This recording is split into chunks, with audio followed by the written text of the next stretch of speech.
morning, one of the grand traditions in golf return, the ceremonial opening tee shot at the Masters. Ladies and gentlemen, now on the tee at Augusta National, where he belongs, to the thrill and delight of millions of his fans, four-time Masters champion, ladies and gentlemen, Mr. Arnold Palmer. Arnold said he thought about doing it a couple of years ago, but when Billy Payne, the new chairman, came to him and asked if he would consider it, he knew the time was right. And right down the middle for the king. Yeah.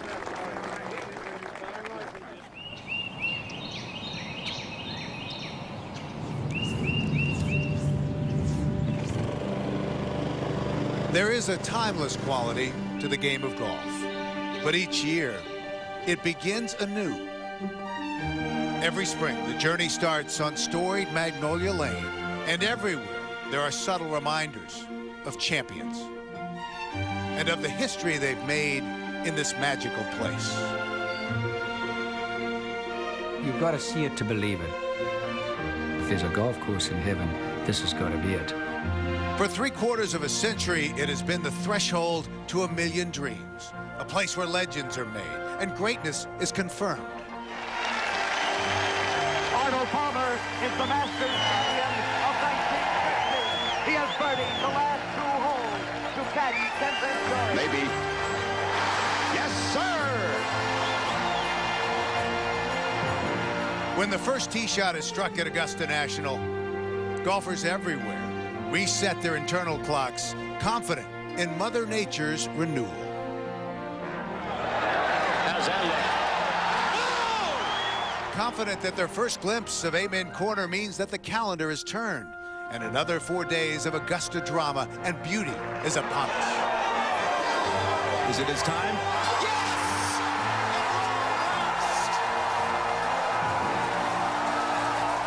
Nothing in golf sparks the imagination like the Masters, and no prize in the game is more meaningful than the one that will be awarded 3 days from now. Yes, for player. Great putt. Oh, my word. Yes.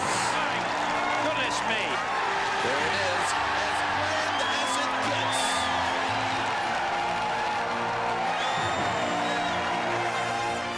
Each year, when the Masters begins, the greatest players in the world know they walk in the footsteps of the giants of the game and have a chance for golfing immortality. The players have more days of waiting, but for us, the wait is over. It is the Masters.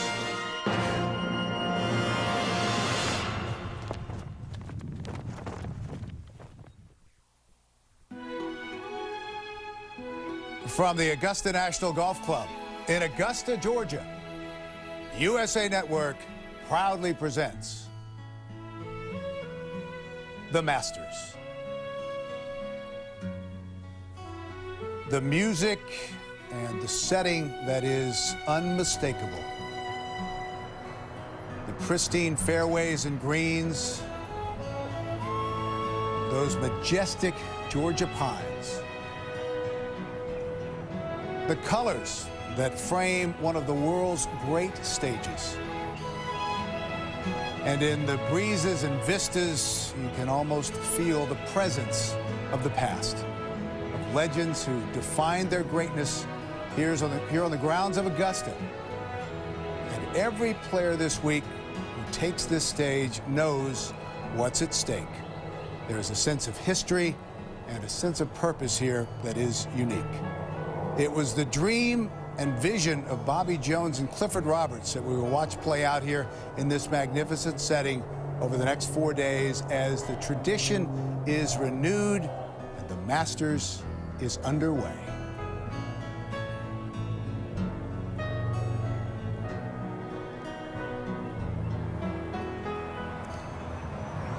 At 8, Tiger Woods, after finding the bunker off the tee, his third shot at the par 5, Tiger coming off a bogey at the 7th, his first of the day.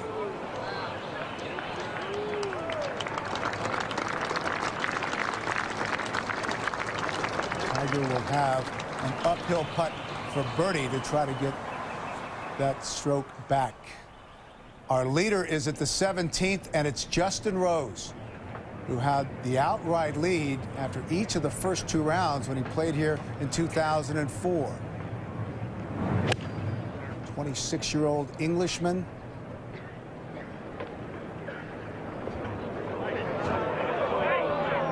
And just through the green for Rose. A difficult hole location, back left. And let's go to Jim Nantz and Nick Faldo at the 18th. Yeah, it's been a tough day for scoring. Cool and breezy, and no one's felt it more than Ernie Els and Phil Mickelson playing the 18th. Ernie's in was 78. And Phil wide of the mark here, Nick. You're right, Jim. The golf course has completely changed. They've been playing under what they really would call soft conditions in practice rounds, and then suddenly, overnight, everything is firmed up to the extreme. Well, Mickelson went out in 40 and actually was 6 over after giving away one at the 14th, so he's brought it back from 6 to 4 over. And there are other notables struggling. Retief, early stages of his second 9 at 2 over. Adam Scott is playing with Mickelson here at the 18th at 2. Jeff Ogilvy had an early triple on the second and somehow was able to come in with 75, brought that back from 5 over. There's Mickelson, Furyk, Sergio's in 76. And what was the story with Ernie Els today? Well, quite surprising with Ernie because, you know, tee to green, he's been very well, very consistent. Maybe the putting touch, but, you know, these guys can get frustrated out here and you can change it completely. But I really feel now they're going to need to reset that button on what the winning score could be. You look at these scores, and what are you thinking? I'm now thinking over par. I mean, we are talking about it being a very cold, dry weekend. The golf course will really firm up, and you never know. You know, somewhere in the, you know, maybe par to even as much as 4 over could win this. Of course, the Masters record is 289, 1 over, highest winning score ever. So we'll see. Well, the gentleman helping provide our coverage today, we welcome in Ian Baker Finch, who will have the call at Amen Corner 11 and 12. Peter Costas at 13. David Faraday at the 15th. Vern Lundquist, as always, at 16. Peter Osterhaus at 17. And we've already heard from Nick Faldo and Jim Nantz. We'll have the action at the 14th and the 18th. And our featured groupings today, Retief Goosen, John Rollins, and Y.E. Yang from Korea. Tiger Woods playing with the Player of the Year in Europe last year. Paul Casey at +4, and Aaron Baddeley, the young Aussie, at +3. Vijay Singh, the 2000 champion, +2. Brett Quigley, who became a new dad on Wednesday morning, +3. And Hideo Tanahara of Japan. And let's go back out to the action and join Tiger at the 8th. And 1 over par after his first bogey of the day. 6 straight pars and a bogey at number 7, the short par 4 that is narrow off the tee, and he was in trouble in the trees. And now in trouble having driven into the fairway bunker at this long uphill par 5, 570 yards. This would be a surprise birdie. It would be the first birdie of this pairing. Woods, Paul Casey, the talented Englishman, Aaron Baddeley, who won in Scottsdale earlier this year. Not a single birdie between them.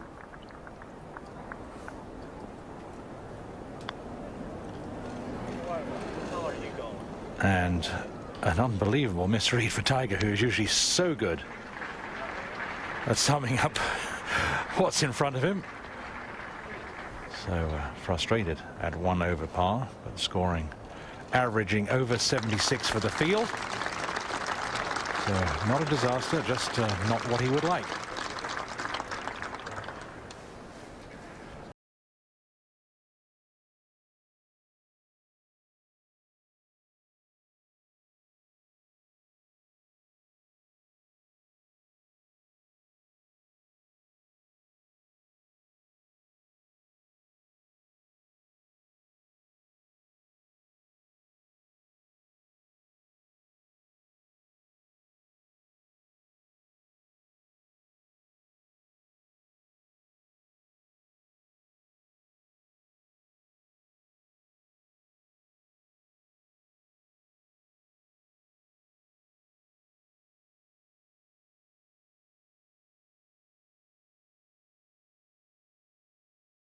charge the putts in. You have to respect the speed and be careful.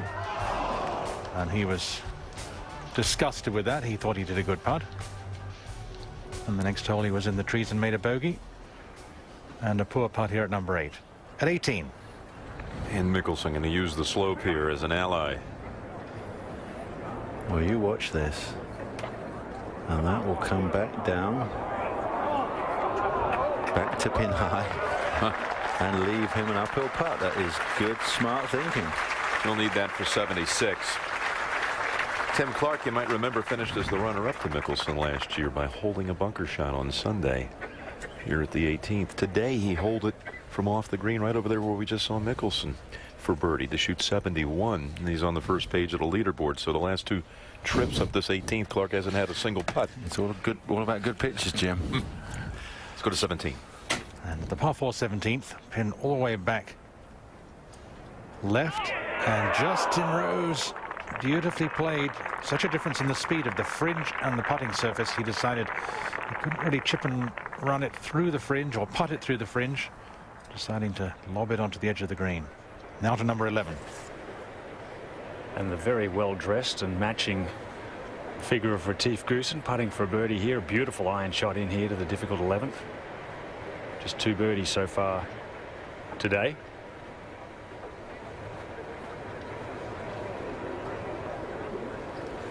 And a smart putt, leaving it underneath the hole. 4 is always a good score here. 13. Brett Wetterich now his 3rd shot. Had only 215 and elected to lay up. Oh, and nicely done from just inside of 60 yards. Brett Wetterich, a bogey at 2, birdies at 7, 9, and 10. Has that putt left to get to -3 and tie Justin Rose for the lead. Red numbers, rare indeed today in the first round of the Masters.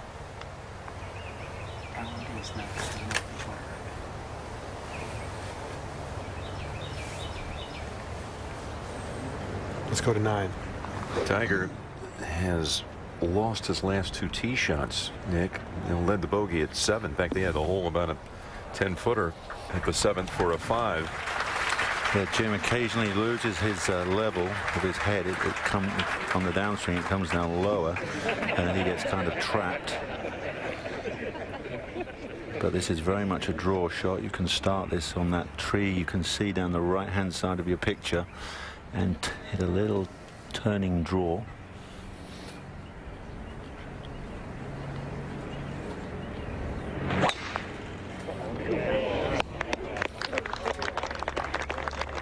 Or, of course, you can just launch it. And that will go bounding down the hill. There you go. Almost down to the patrons, crossing the fairway. Yeah, and pretty flat spot, too. About as flat as you'll get at the 9th. You're right, ideal spot. Pin, amazing pin, new pin position back in the left-hand corner. To 13. Now, Brett Wetterich to tie Justin Rose for the lead.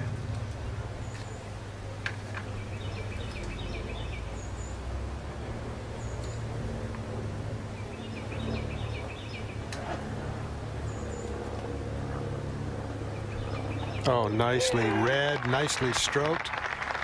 Brett Wetterich playing in his first Masters through 13 holes, 3 under par, and tied for the lead. Powerful young player. And power is a key ingredient around this golf course anymore. To 17. Justin Rose, after the very nice chip shot, is to stay 3 under par. And leading the way in round 1. After battling some health problems over the last few weeks, now seems to be fit and ready to go. It's not the strong winds that Rose alongside Wetterich, the long hitter, sometimes erratic, who was on the United States Ryder Cup team last year, both at 3 under par on this high scoring day. Just a handful of players under par. To 18. And Phil has this putt for par for 76. And after taking the roller coaster route, chip it up the bank to his behind him, to his left. And this putt is probably straight.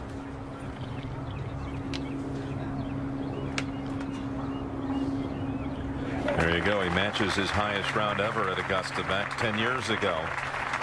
Tiger's first win in '97. Phil missed the cut that year after opening with 76. But it could have been worse. He's probably feeling quite good about that, to be honest. It's 6 over to get a couple back. That is fine. You got Rose and Wetterich, and they have 2-shot advantage over a large group now at 1 under. Many were saying through the course of the day that we would not see anyone under 70 today, but certainly Rose coming to 18 has a chance to be the first to do so. For more live Masters extra coverage, join us at 3 o'clock Eastern Time tomorrow.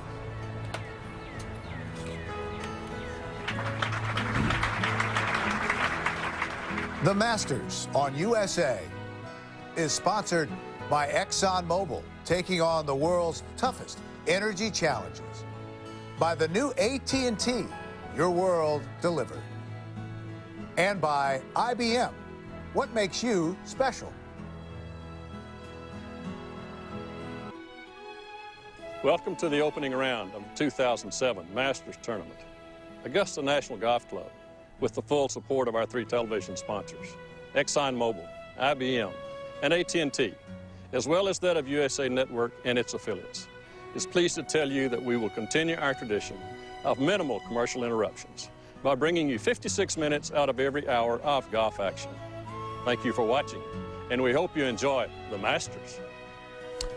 Only 12 players in red figures as we're underway at Augusta here in the opening round. Masters Thursday, Justin Rose and Brett Wetterich are co-leaders at 3 under par, and then a large group at -1. That includes Rich Beam, who is in the final year of his exemption for winning the PGA Championship at Hazeltine. Let's go out to VJ, who's playing the 8th. Past champion Vijay Singh. And 2 over par, not going well. Having won here before. A frustrating start, a couple of birdies, but bogeys.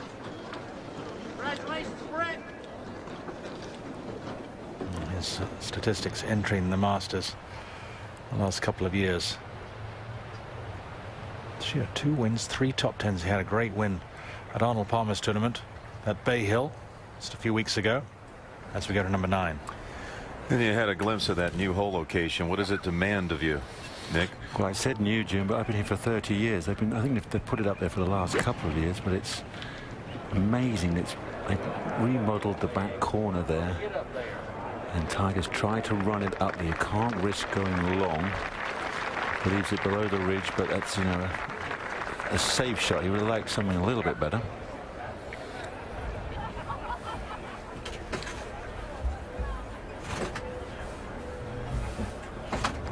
To the 13th. 3rd shot for Jeev Mickelson. Such a delicate little shot off a slight downhill lie.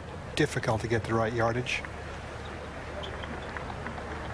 Jeev Mickelson, a wonderful player from Europe. And I can tell you one thing about this man. He can putt his golf ball. And that will serve you well here at the Masters. Justin Rose, Brett Wetterich currently tied at 3 under par. Really, this first round makes you remember back to 1985 and Curtis Strange starting with an 80 and still had a 3-shot lead with 6 holes to go in the tournament. That's the kind of conditions the players are facing today. Wonderful effort by Craig Stadler to be 1 under through 12. Fuzzy Zeller even through 10. Firm, fast conditions. The first time the tournament will see those conditions since the changes of 2002. Let's go back to the 9th. And you talked about the danger here, Nick. If you go long, that shot coming back is one that could just absolutely get away from you for a long time. Exactly, Jim. There's nowhere to land it. You start looking like normally, could you land it on the back of the green? Then you realize there's no way you can put enough spin on it. And the other options of trying to make it bump through the first little bit of fringe. And if it doesn't come off, here we have Aaron Baddeley. This is for birdie. And that's another major problem. Suddenly you get an uphill putt. The difference between the speeds between uphill and downhill is quite dramatic. And then you leave yourself a 4-foot downhill. There have been only 7 birdies today at the 9th, and we go over to the 14th, par 4, where we find Brett Wetterich. He's coming off a second-place showing at the World Golf Championship event recently at Doral. Second to Tiger. And again, pin location back in that left-hand corner, but you only need to land it about 10 on. There's a massive downslope right there, and that will feed and go, and he will be lucky if that's within 50 feet. He needed to play that second shot left of the pin, and he's got to land left of the pin. Of all the greens here at Augusta, as we move it over to 18, Justin Rose, Wetterich's co-leader. After a fabulous drive, it's nearly 300 yards off the tee.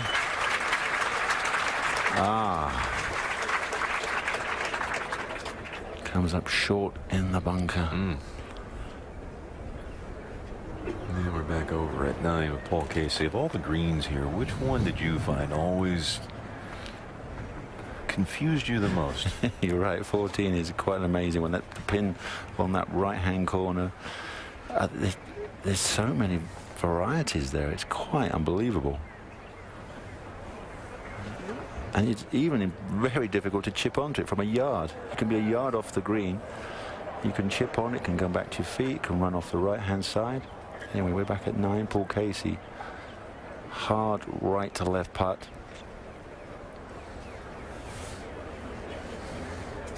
Even on uphill putt, you have to make it die in.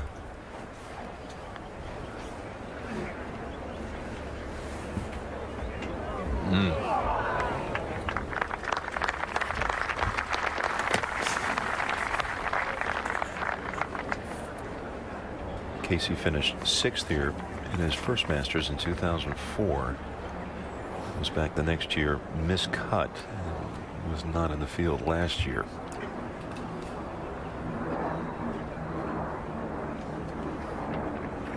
I really feel, Jim, it's important that they get the right mindset now.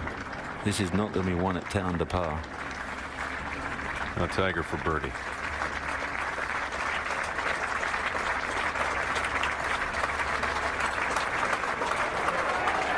Oh, how did that stay out?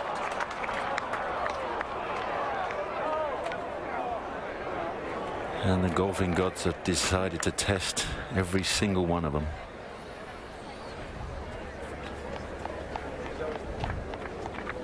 Well, Tiger completes his first 9 holes of the 2007 edition without a birdie.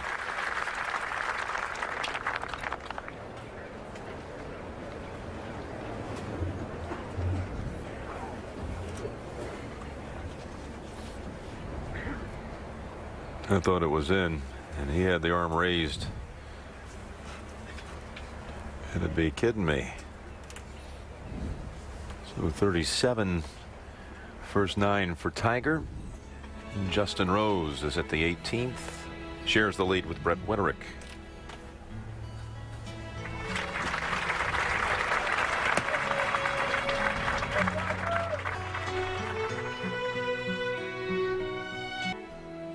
Beautiful vistas, unmistakably Augusta National. And a look at our opening round leaderboard in the 71st Masters. Co-leaders at the moment, Justin Rose and Brett Wetterich. And now welcome inside historic Butler Cabin as we continue our coverage of the 71st Masters. Hello, everyone. I'm Bill McAtee. It's good to have you with us from Augusta. In 2001, before he won his first green jacket, Phil Mickelson said, winning the Masters isn't about winning a golf tournament. It isn't even about winning a major. It's about becoming a part of golfing history. 10 years ago, history was made when a 21-year-old opened with 40 on the first 9 and then came back to win the Masters by an unthinkable 12 shots. Today, Tiger Woods, at the age of 31, begins his quest for a 5th green jacket and his 13th major championship. Brilliant sunny skies today, but very difficult scoring conditions here in the opening round of the Masters. At the moment, just 10 players in red figures. This may be the warmest day that we have in these 4 days of the Masters. The weather is expected to turn cooler starting tonight. Let's go back out to the play at the 18th. In the bunker shot for Justin Rose, co-leader.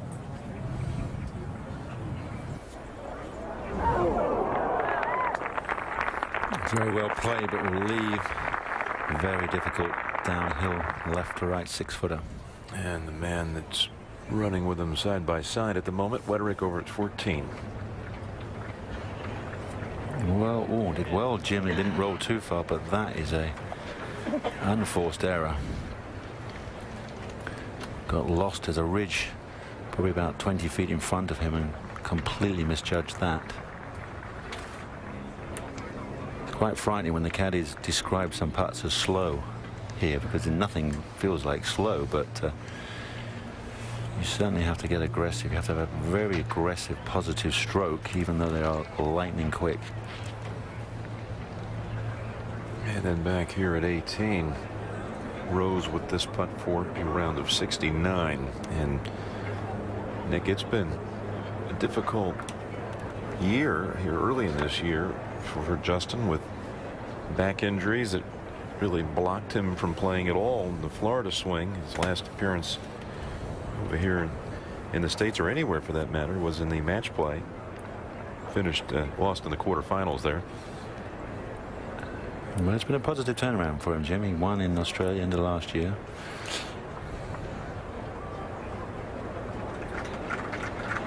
Yeah, we do have someone in under 70. Beautiful tempo to that stroke.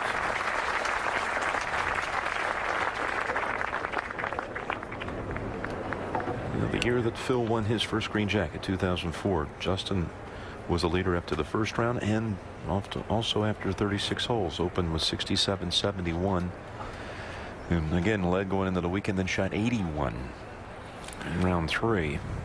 Came back 71 for the tie for 22nd. So in the limited play here, he has had some success. Well, he's also gained some valuable experience of leading. I mean, that's you can't buy that. Great second shot in here by Olaf Fabel, as this for birdie.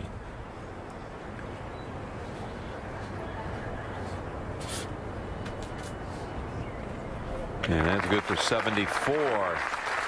Jose Maria. And that's in the top 30. Give you an idea of what we're talking about for the first third of the field, if you will. 74, you're sitting just fine. I think you really are. I think you've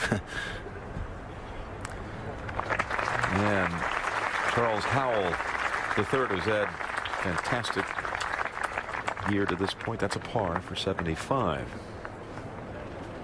Well, he played a magnificent pitch shot. He came from the front of the green, went past the pin intentionally and let it fall back down that ridge that you've seen so many times. So they're all in it, Jim. Anything less than well, 76, 77. It's definitely the mindset. It's got to change. Over at 14, Wetterich, after what you termed was a unforced error.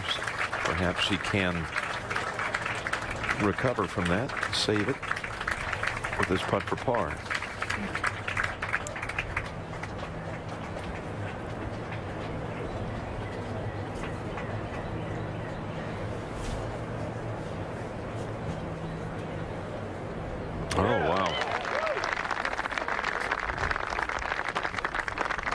2-putt the hard way.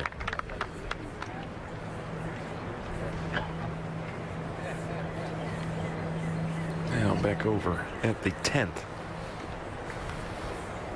It looks like Tiger was unable to draw it round the corner, and this is going to be some shot coming from the first cut with a pin only on 7, and Tiger's aiming well left, trying to cut this ball.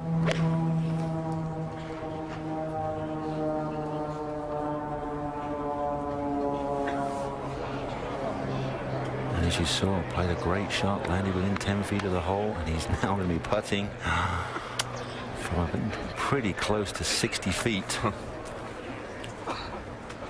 It's the 84 Ben Crenshaw putt the other way. And I was there for that one. And since turning professional, he played here as an amateur a couple of times. 97, of course, his professional major debut. Greens in regulation rank. Into 13. Craig Stadler, 1 under par. This for birdie.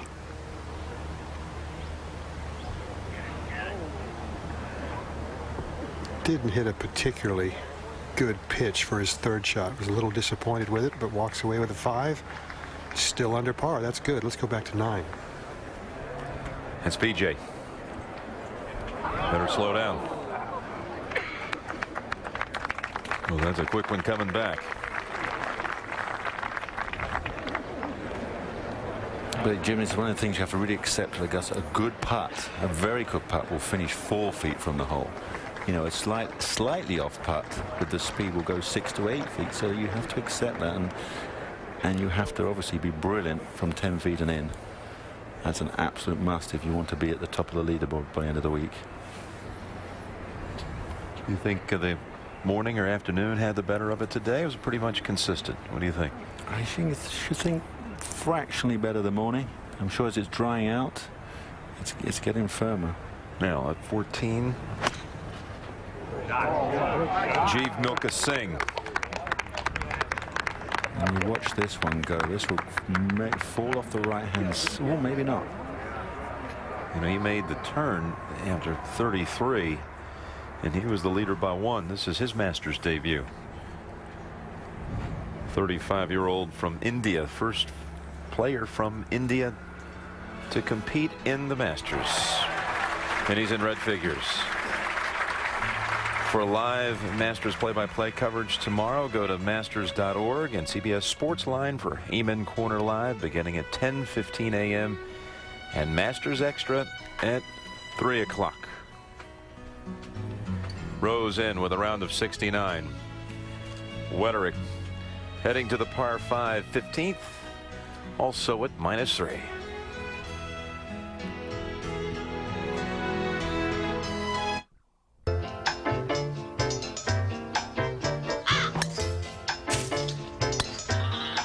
Sometimes it feels like you'll never get there, but that's no reason to give up. You keep at it again and again.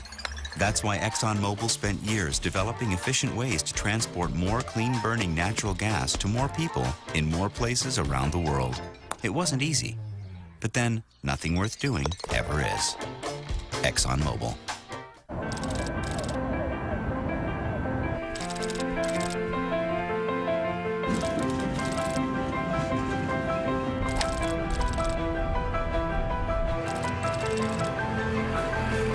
Now headquarters is wherever you are, with AT&T data, video, voice, and now wireless, all working together to create a new world of mobility.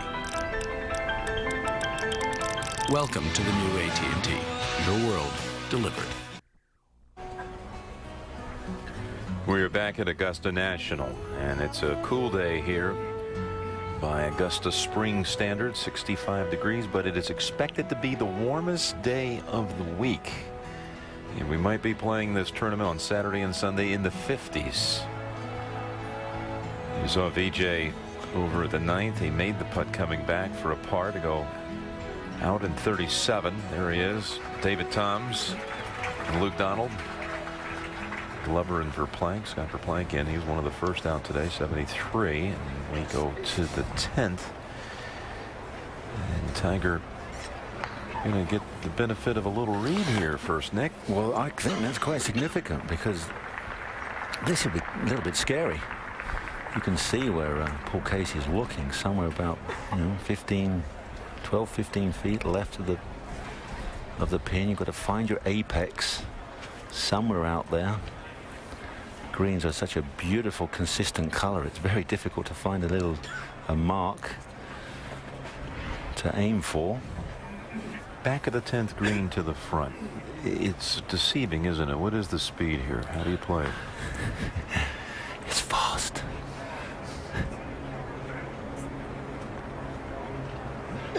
It's the last bit when it releases. And he's got a little shy of that one, and he's going to leave a downhiller. So that's, you're right, Jim. It's given Tiger a very good indication.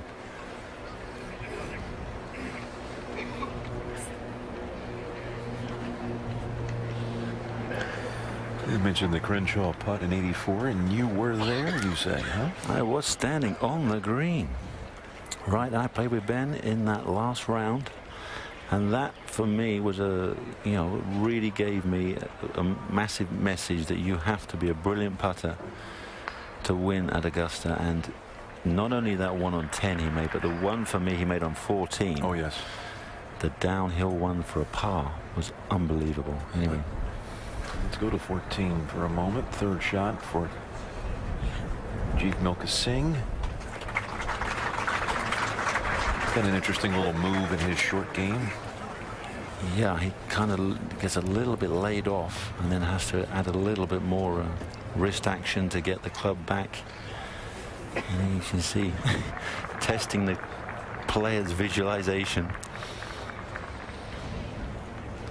All right, back to the 10th. If I'm not mistaken, if you're playing with Crenshaw, you may have gone out and won the very next week. Is that right? I did. I went to Hilton Head. I took the Monte Carlo will bust attitude. I'd been in America for I think about 3 or 4 months. I think 4 months, played the whole season, living out of one suitcase. Those were the days. And decided I was either going to win or miss the cut and go home early. And your first win on American soil. It was, yeah. All right, now Tiger obviously eyed the Casey putt closely. Fabulous view. Watch this turn.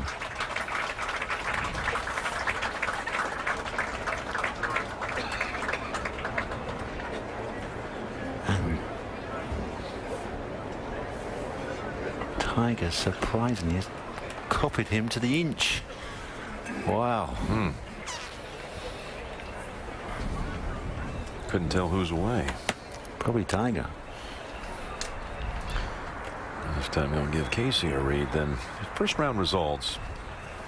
You know, in the first round last year, he chipped the ball here on the 10th hole, rolled across the green and off the other side. In 2000, you see when he shot 75 and finished 5th, he made double on this 10th hole in the Thursday round. So it's been a menace to him a couple of times, and he's got one that's going to be a rather severe break coming up for par. Now this is Aaron Baddeley, who also has struggled here through 9 holes.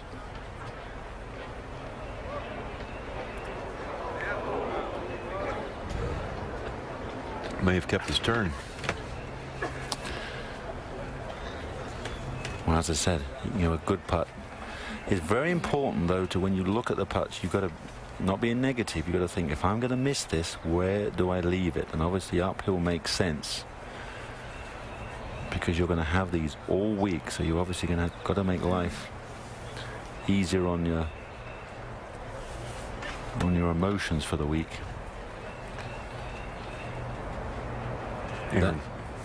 Aaron's one that you can pretty much rely on better than most when it comes to putts of this length that he has coming up. Well, extremely confident, yes. I mean, he's been putting beautifully this season. Takes his time, does a full, surveying the terrain, and then you watch how quickly he goes through his routine and hits the putt.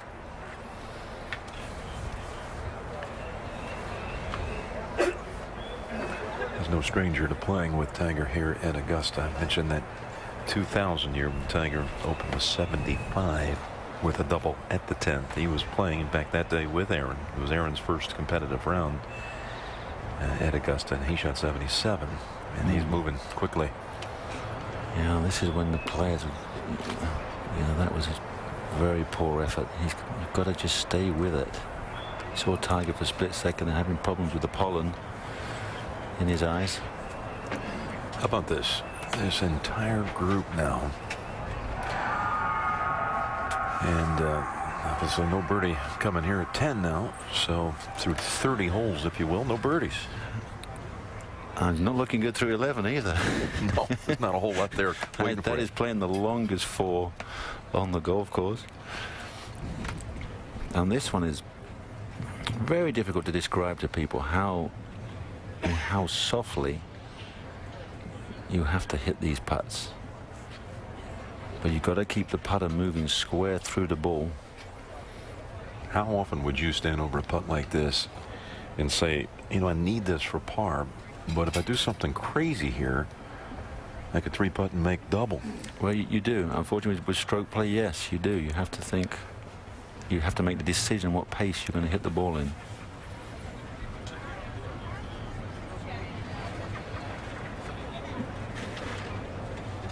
And that's 2 of those today. He made one to save bogey at the 7th. Saves par at the 10th. Outstanding 2-putt. And a big exhalation there for the 4-time Masters winner.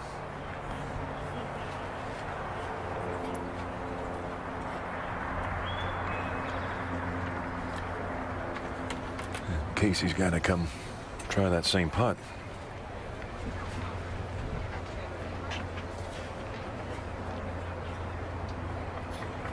I found spot putting very useful. And you pick a spot maybe 2 to 3 feet in front of you, and you really concentrate on just running the ball through that spot.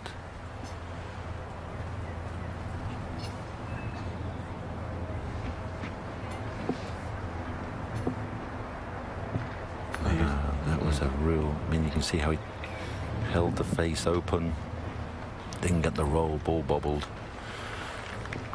So Casey and Battle, they both 3-putt. Tiger 2 putts. They move on to 11. Let's head to 15. Where Brett Wetterich has light up, he hit his tee shot behind the trees, just on the left corner of the fairway here. The flag in the back left, not much room. First bounce is very important here. Try to keep it soft. And everyone has hit it over the back. Oh. And that's horrible. Into the longer grass, and now he's got a shot where he's coming back up the hill very slow, and as soon as it gets on the green, lightning toward the water. David, it may be sensible not even to go for that one. Well, I've seen a lot of players. You can see the grass is trampled down there. It's kind of shiny. Everyone is just hitting it over the back here. This par 5 is played the hardest of the par 5s today. Really a difficult hole under these conditions. Firethorn. You can see it squeezes in the driving area there. New trees on the right a few years ago. Wetterich hit it behind those trees on the left, hit it up and over, laid up, and then there's that kind of heart-shaped green. What a sweetheart it is. Lies there sideways, tempting you with the water in front and the water in front of 16 behind it. There it is, and just such an elusive target. We've well, there are 2 others. You don't like to see those. Playing at 5.03 as we go back to the 10th. In VJ, ready to fire a second shot. From absolutely ideal position.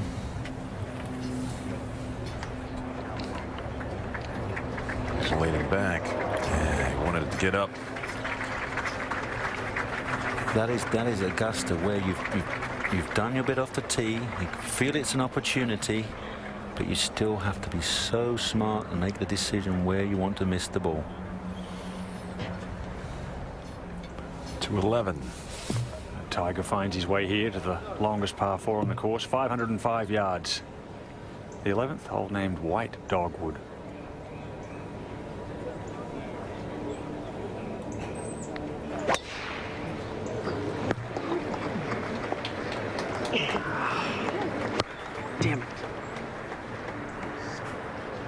Hole was widened there a little bit in the past 12 months. Added about 6 yards. Took out 3 pine trees. That pine straw comes in about 50 yards further than it used to. Hole was changed back before the 02 tournament, lengthened 35 yards. And then before last year's event, another 15 yards was added to make it 505. Let's go to 13. Third shot for Lucas Glover from 65 yards. 510 yards this par 5, and easily 70% of the field has laid up today to 14. Now Singh with this for par. He's been giving away shots now, Nick. Well, it's quite interesting. He left the pin in there. Fall back to even. That's 3 off the lead of Rose and Wetterich, who's over the green at 15. And we welcome you back to Augusta. Look at our leaderboard. Justin Rose, Brett Wetterich sharing the opening round lead. And here was Justin Rose earlier today. Watch this shot at the 5th from that green side bunker for birdie, and that got him to 2 under par. And this from just off the green at the 14th to go to 3 under. And at the 18th, this for a round of 69. The only player in the field without a bogey today. And Justin Rose joins us now here in Butler Cabin. Wonderful playing.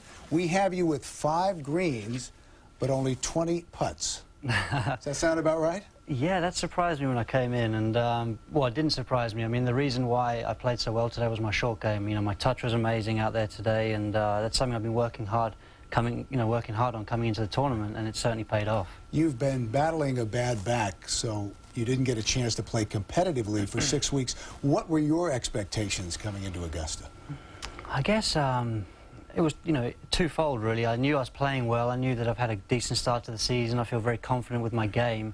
So I knew that that side of things, you know, was pretty good. But obviously then the competitive fitness, the sharpness, the mental sharpness that sometimes you need coming into a major, that was the one area that I obviously wasn't sure about, having had 6 weeks off. But I think today it proved to me that obviously being fresh and having a lot of energy really helped me today to stay patient and calm and shoot a good round. The players say that Augusta National is all about experience. You had the experience of being the outright leader in 2004 after 18 and 36 holes.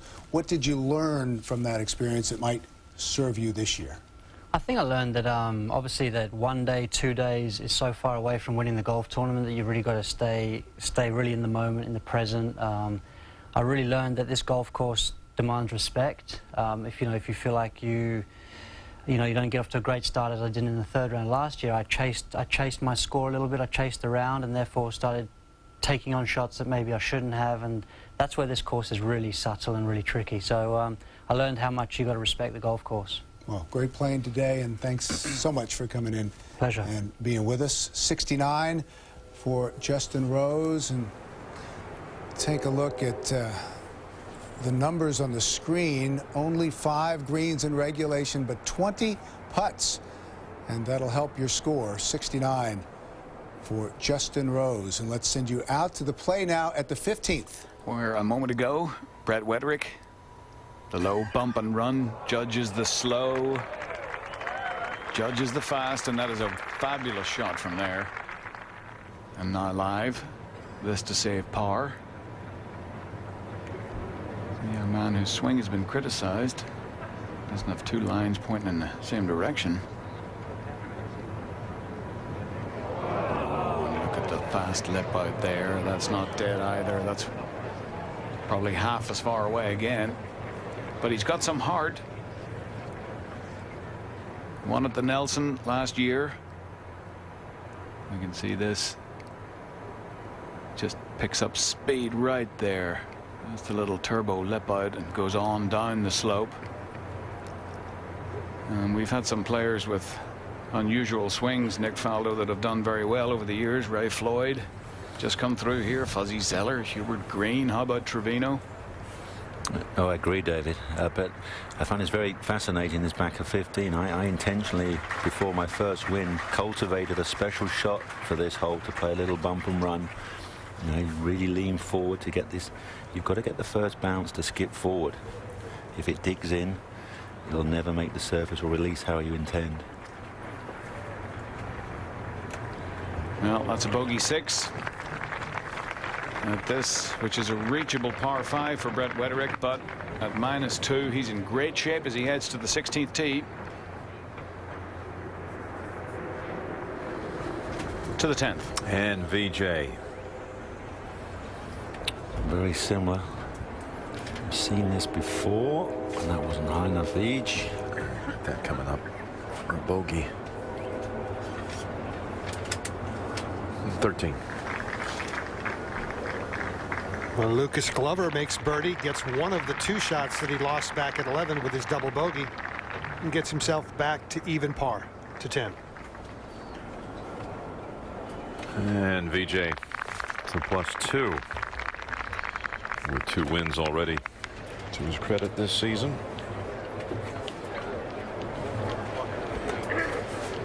In the season opening event over at Kapalua, and triumphant as well at Arnold Palmer's event. What a start to the day here. Speaking of Arnold Palmer, I looked at the watch, Nick. It was 7:48 a.m. when the ball took flight off the driver face of the king, and he hit it rock solid. I think that's a wonderful moment for Augusta. They've managed to convince Arnold to do that, and I think that continues the fabulous tradition of Lord Byron Nelson, Sam Snead, and Gene Sarazen, which was, you had to go and see it, didn't you, Jim? You had to go out at least once just to see that. Well, when you talk about Sarazen and Snead, Nelson, I never missed it. It was absolutely a must. I know you had other things to do. You had to worry about your own round, but it was special to see it today as well. Let's go to 16. All right, Jim, and Brett Wetterich back on the tee.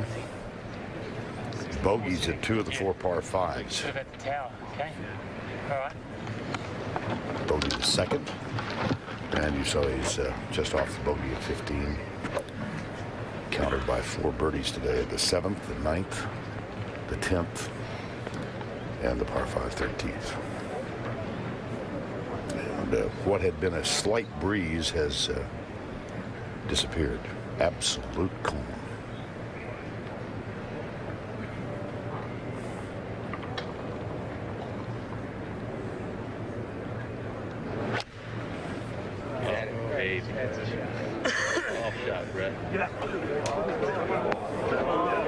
Now, if this gathers and comes down, this could be really good.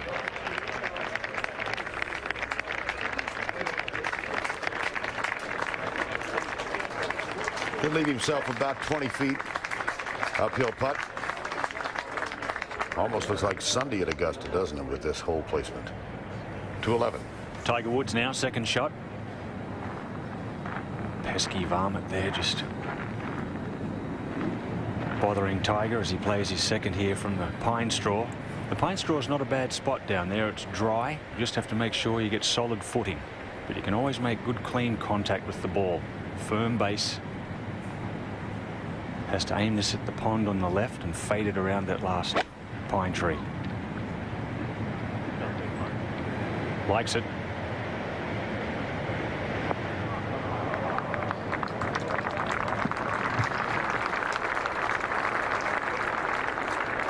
Very nicely played. The ball close to the pin was that of Aaron Baddeley, who played just before Tiger. Aaron at 4 over, firing straight at it. Already had a win this season, the FBR Open. That makes 2 wins for Aaron on the PGA Tour in the last couple of years. That's a beauty. No Australians won here. Greg Norman had a number of chances, couldn't get the green jacket on the shoulders, and there's a number of Australians here this week, 7. We had 10 here last year, all trying to don the green jacket for the first time. They'll be legendary back home in Australia, I can tell you. It means so much. I remember as a young fellow always getting up at 5 o'clock in the morning, as we do there, Friday morning in Australia right now. Best rating golf on television, the Masters.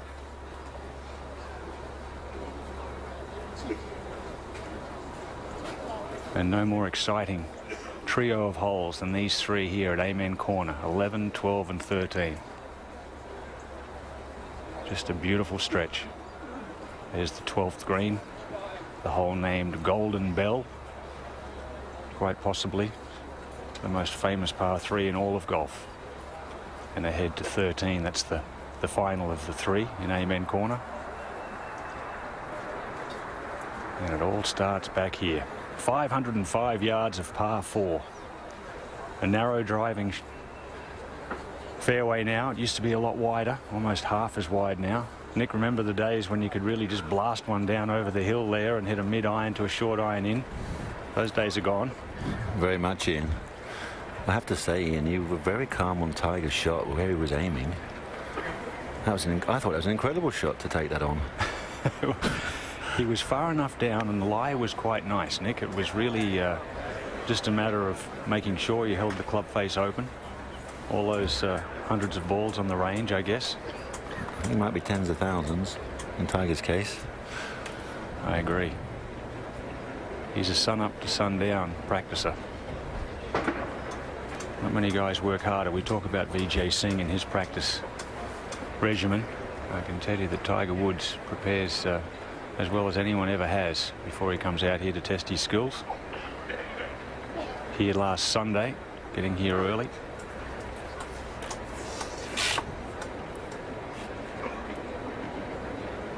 Amazes me, Nick, that he has struggles on the first day, how he just can't seem to quite get the pace of the greens. Maybe even the great Tiger Woods is a little jittery with Masters nerves. Well, it's all about settling down. I agree with that. And it is such a contrast from practice rounds. You know, it's green, it's soft, and then so dramatically overnight, you come out and the golf course is extremely firm, and you have very little time to prepare for that. And obviously, the putting green will be quicker and firmer, but you haven't seen or visualized or felt how the ball is releasing on the greens. And one of the things too, Nick, is that you know when you leave the course Wednesday that it is going to be a little different Thursday. You have to sleep on that. Yeah, you're right. A little bit of trepidation. This putt does not break quite as much as you think. And the tendency has been all day to just leave it a little bit short of the hole.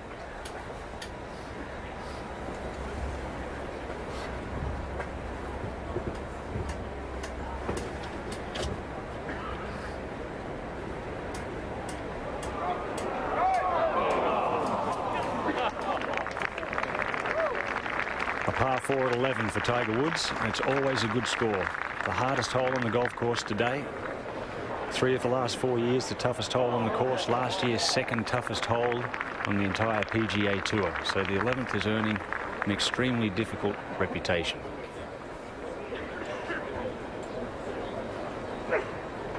No red numbers for Tiger today, just that one bogey. And that was a good one. Good putt for bogey at 7. Tiger #1 in the world, we all know that. Aaron Baddeley 26, Paul Casey 14. So in this grouping of those 3 very fine players, not one birdie on the card.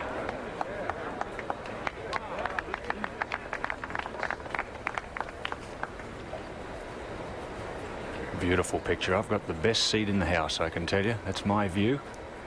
Right there, down over 11 green, over Rays Creek to 12 green. Just spectacular. Right now, we'll head into 16. And here's Brett Wetterich for birdie. It was mentioned, second place finish at Doral 2 weeks ago.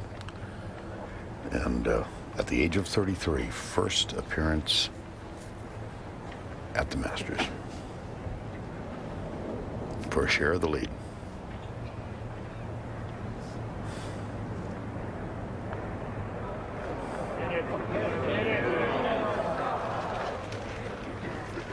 stayed one back at 2 under par, one back of Justin Rose, who is in the clubhouse with a round of 69, the only competitor today who is in the 60s.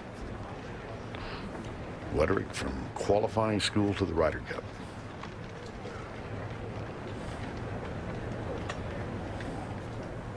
And a memorable first appearance to 15. Where Jeev Singh has this for eagle. 2 wonderful shots. And a kind of, well, a pitiful sort of attempt. Which is a bit of a shame after 2 great shots like that. This green has been hit only twice today by Tim Herron and Adam Scott, and they've both made 5. So he'll come away with a 4, and that'll be fine. And we'll go back to 11. And maybe Aaron Baddeley can get this group started with some red numbers coming home. Knock this one in for a birdie 3. It'd only be the 3rd of the day here at 11. Hasn't played here for 6 years. Played here in 01 and also in 2000. Phenomenal start to his career, winning the Australian Open as an amateur in 1999. There it is. There's the birdie. That's what this group's been looking for. Back to 3 over for Aaron Baddeley.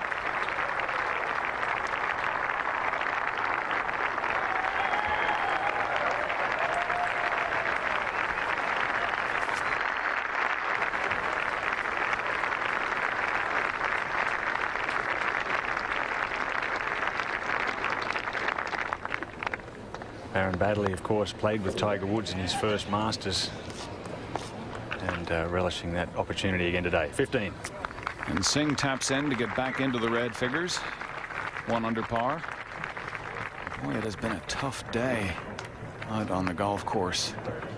Any of these players that have finishing around par or just a couple over are in great shape.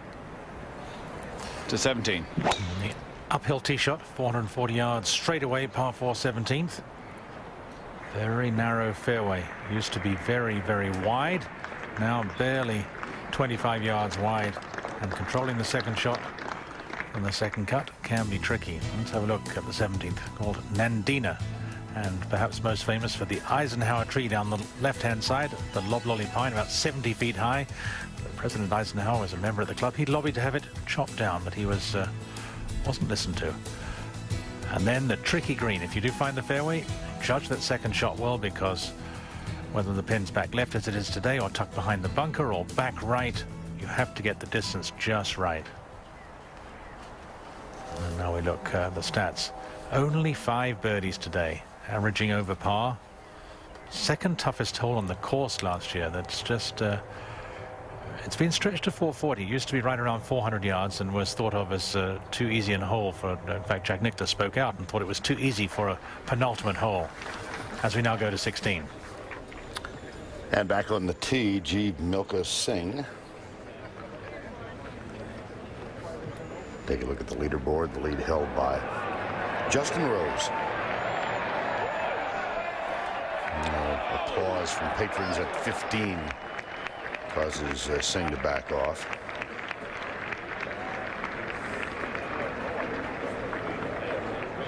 It's a splendid setting down here. 16th. There's the 15th green to the left. And the hole today, the hole placement back left.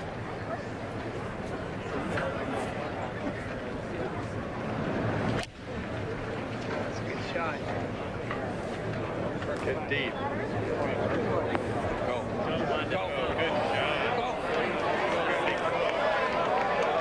See what kind of help he gets here.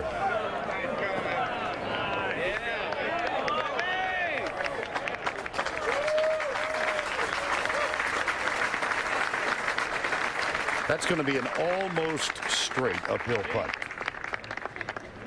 for Singh's second birdie in a row. First Masters. Now let's go back to 15. Well, right before he hit, he backed off. And this is the reason why. David Howell from the middle of the 15th fairway. And that's how you play it.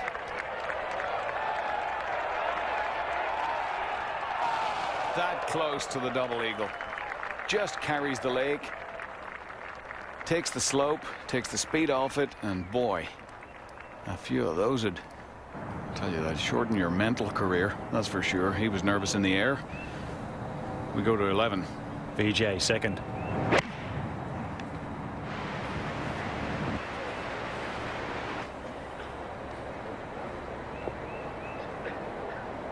Nicely played there too from the second cut.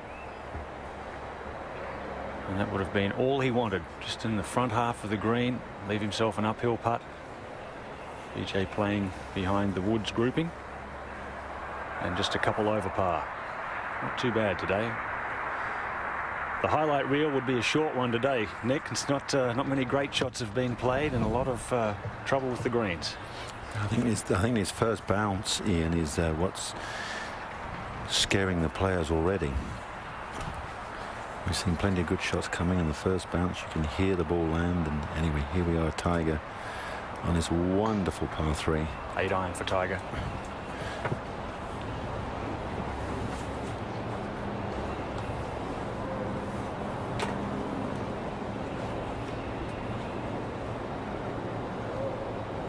Just have to collect your nerves here.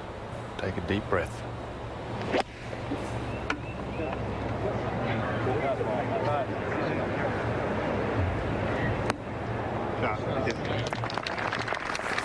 And that is a very good shot. Now it's 25 feet left of the hole, but anywhere more than 15 foot left is a push. I think that's a nice safe shot. Slightly uphill putt. Wind always swirling there. Back at 10. And David Toms birdied the 9th hole to get back to even. Not a bit scruffy, and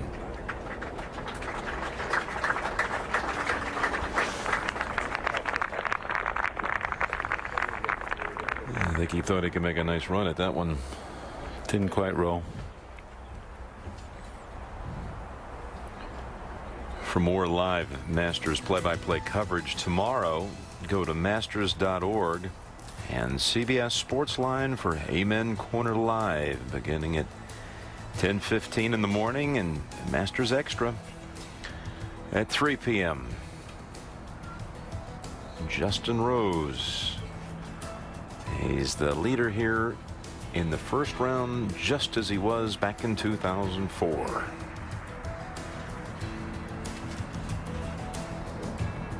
And Richie Ramsey, the best of the amateurs today, with 76.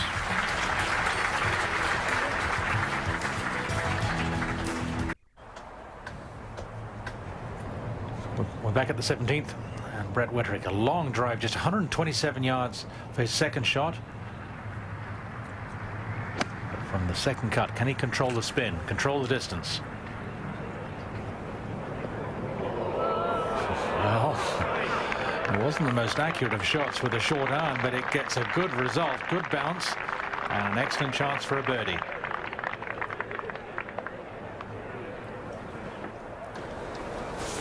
Tiger now approaching Hogan's Bridge here, the bridge that crosses Rays Creek between the tee and the green. Tiger last night awarded Player of the Year honors once again for the 8th time in 10 years by the Golf Writers Association. And must also mention Judy Rankin was awarded the Ben Hogan Award last night as well for facing difficulties coming back after breast cancer surgery last year. So as we watch VJ Singh here putting at 11 green, just lagging it up. That's what everyone's been doing all day. Congratulations to Judy Rankin there, winning the Ben Hogan Award.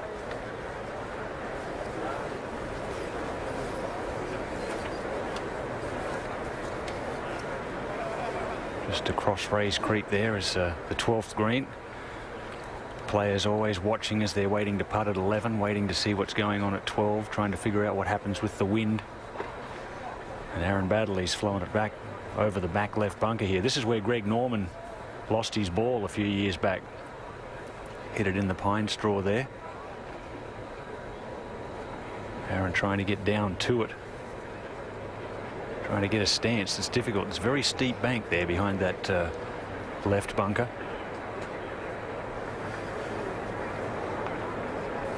Nick, did you ever find your way back there long here at 12? Well, I did. I plugged it in that back trap in 1990 when the pin was down on that front right corner as you look at the hole, and played one of my career bunker shots. But playing out the ivy is not something we don't practice in. 15 now, David Howell. And this for eagle, which would jump him just one shot behind.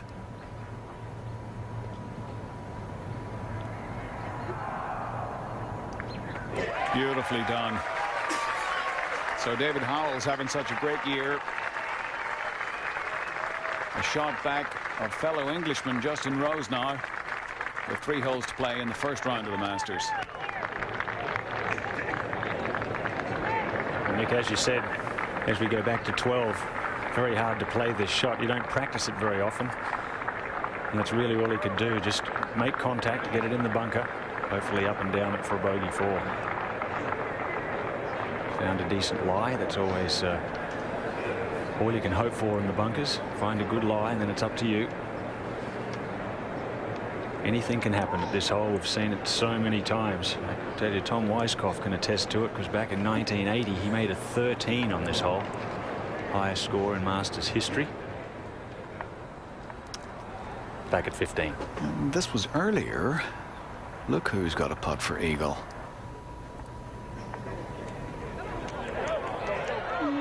Not quite for Craig Stadler, but that'll get him into the red. He's been cleaning up on the Champions Tour in the last couple of years or so. Still in fine form and just as amiable as ever.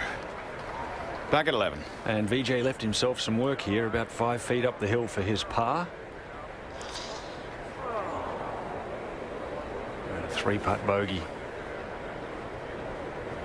for VJ Singh. Drops him back to 3 over. That's 6 behind. But certainly not out of it. Realistically, 6 back. 16. And a man named Singh. Oh dear. Jeev Milka Singh. That was for birdie from 12 feet.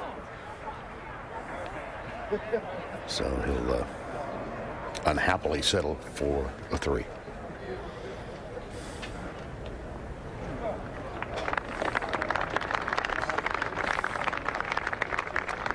Young man from Chandigarh, India, played collegiately at Abilene Christian. We go to 17. And Brett Wetterich, after well controlled, well, a good bounce on his second shot, chance for a birdie. 5th birdie of his day. To counter, believe it or not, 2 bogeys at par 5s. He's such a powerful hitter. Bogey the second, bogey the 15th, 2 par 5s, but 5 birdies takes him to 3 under par with 1 to play. To 12. And just a little earlier, this was Aaron Baddeley's 3rd. After the birdie at 11.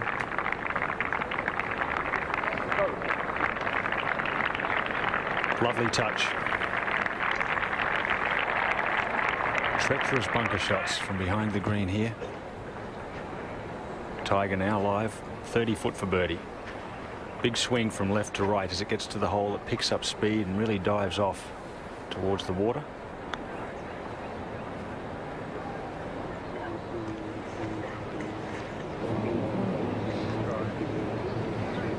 He continues to hit good putts, but just can't believe the amount the balls are breaking when they get close to the cup.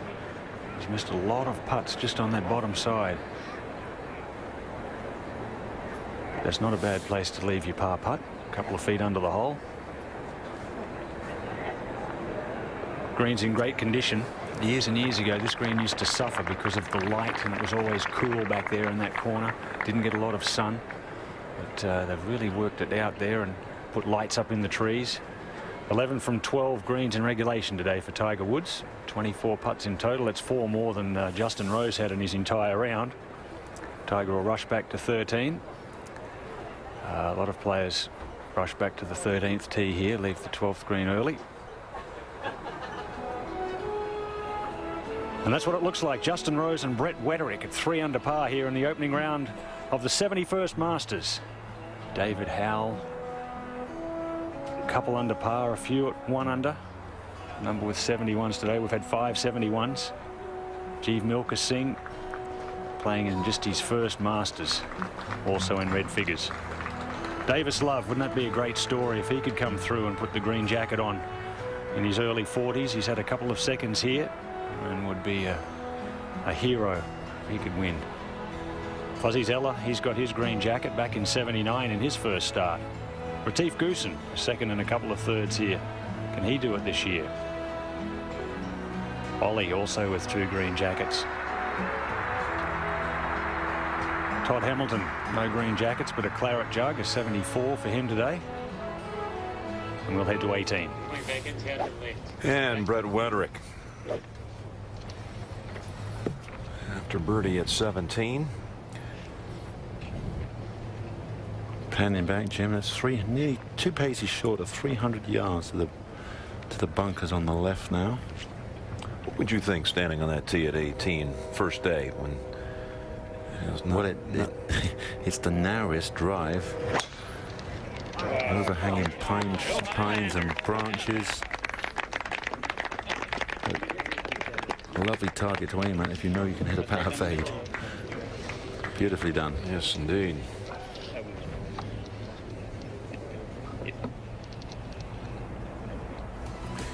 The 18th hole is named Holly. And there you see, coming out of the chute. Did you ever rattle any around in the trees? Of course. In my later days, yes. In the good days, no. And the second shot, would you always hear from the patrons when they come here for the first time? They cannot believe how steep the climb is of the 18th. Well, the whole undulation coming from the clubhouse all the way down to Rays Creek is a good couple hundred feet, which is tough to believe. Back to 12. Rolls it by. That's one of the most astounding things when you first come here to Augusta National is the amount of slope down to Rays Creek, down here to 12 green from up high at the beautiful old clubhouse. It really is a picture. You walk out of the clubhouse underneath that tree and look out over the grounds. It's just absolutely spectacular. Aaron Baddeley, as I said before, has had a couple of opportunities here at the Masters, but this is his first time back in 6 years. Only turned 26 a couple of weeks ago. Was born here in the United States. Spent 6 months of his life here. His dad was chief mechanic to Mario Andretti back in the day. Aaron has taken on his dad's love of cars. Just bought himself a new Pontiac GTO, which is badged Monaro back home in Australia. And unfortunately for Aaron, he'll find his way to the 13th tee with a double bogey 5 there at 12. Another look there at Hogan's Bridge as it crosses over Rays Creek. Not many in red figures today. It's been a beautiful day here. And here's Tiger at 13T.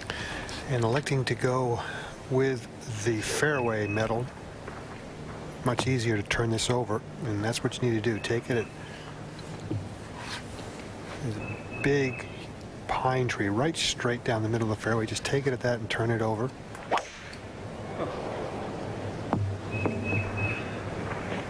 And a follow through that we've seen all too many times today for Tiger. Leaves it up in the second cut, and a decision to be made from there.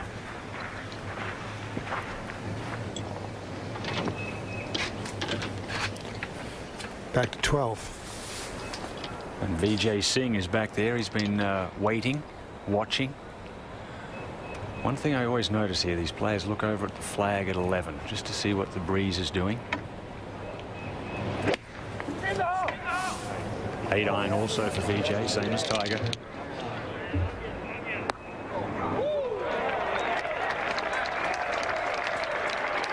Beautiful shot. It sets up nicely for Vijay this hole.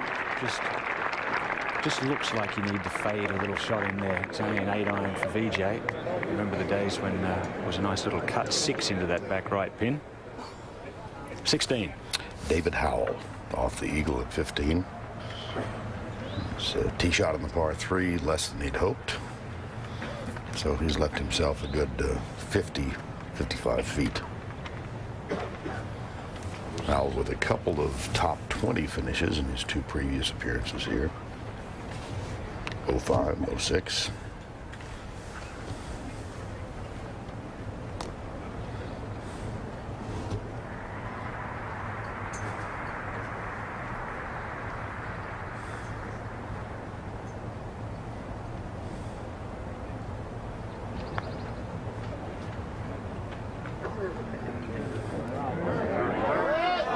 Beautiful.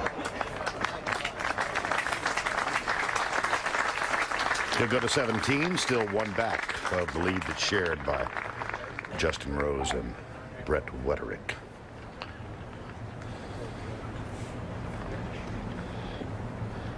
Saw Craig Stadler. He was over the green with his tee shot.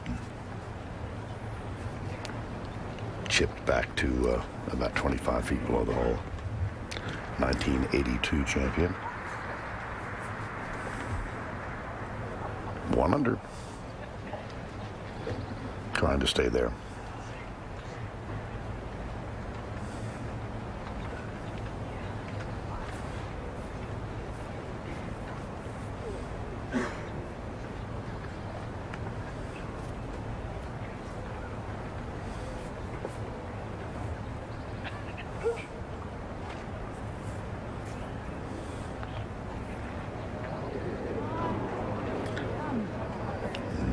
Stadler will give at least one back.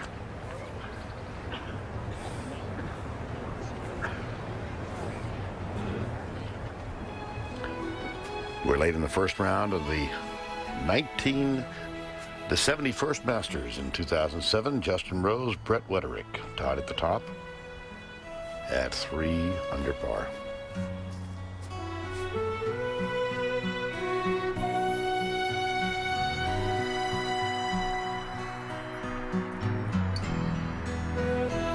And one South African on the first page of that leaderboard. Justin Rose, Brett Wetterich sharing the opening round lead in the 71st Masters. Vaughn Taylor, the Augusta native who bought a home 3 years ago about 10 minutes from the golf course here in Augusta. Henrik Stenson, the powerful Swede, in contention, level par. His opening round, the winner of the World Match Play. There's Tiger Woods. Tiger at +1 as he plays the 13th. And let's go out to the action at 18. And here we have Lee Westwood. Extremely difficult shot coming across the left-hand bunker. And the green has seriously firmed up now. And he's gonna loses that on the high side. That will be just, well, the smart shot will be get it 15 feet. Other side of the pin, give himself a chance. To 13. A view from behind the green of this 510-yard dogleg to the left par 5 called Azalea. And Tiger Woods has left himself 247 yards.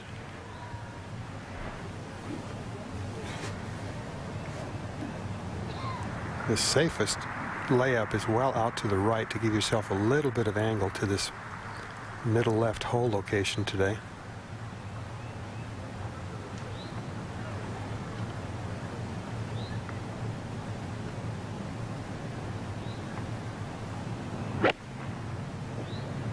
And there's the experience of Tiger Woods here at Augusta National.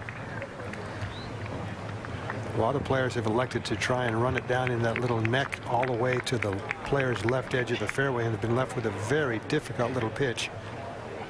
Tiger will have room to maneuver that one and knock it close. A very difficult start to the 2007 Masters. Let's go to 18. But not for this guy, Brett Wetterich, who received only one college scholarship offer coming out of high school in the Cincinnati area. Had to go south to Wallace State in Alabama.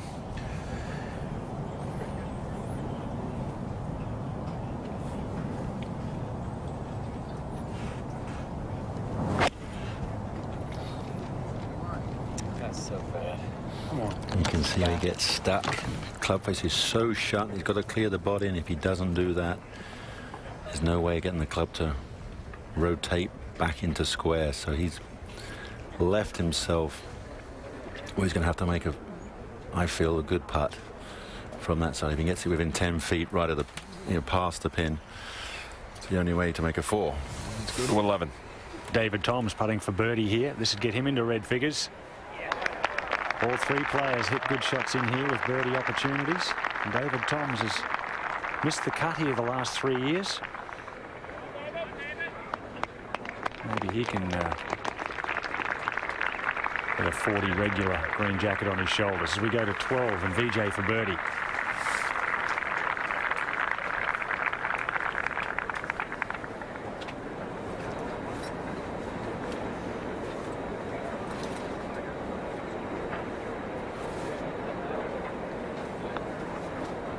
Pure.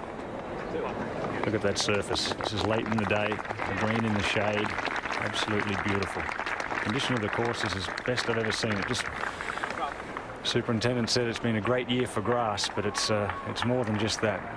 Presented beautifully.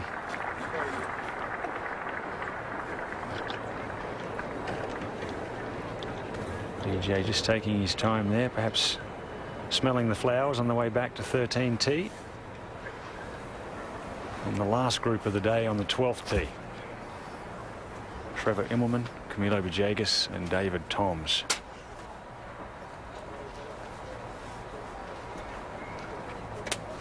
One of the caddies there holds the flag, makes sure that no one attempts to play, while the other rakes the bunkers, make sure it's all set for the next group to play the 12th.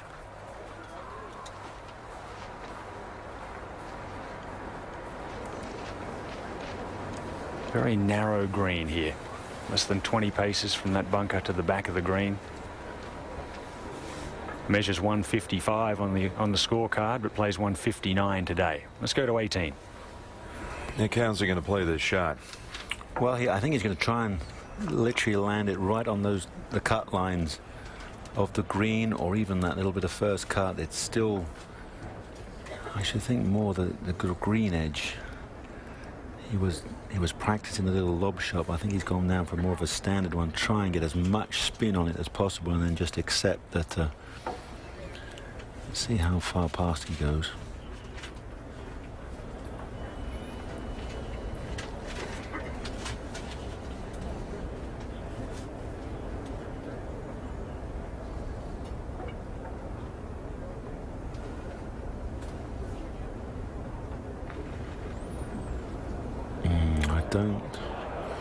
Well, easy now.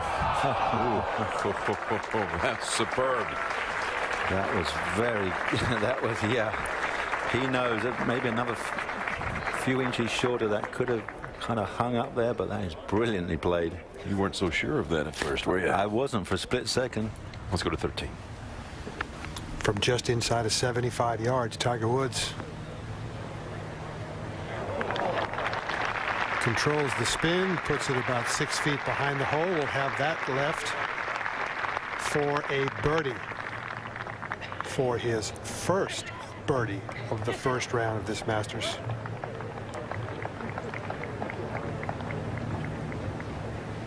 Now back on the tee, Vijay Singh.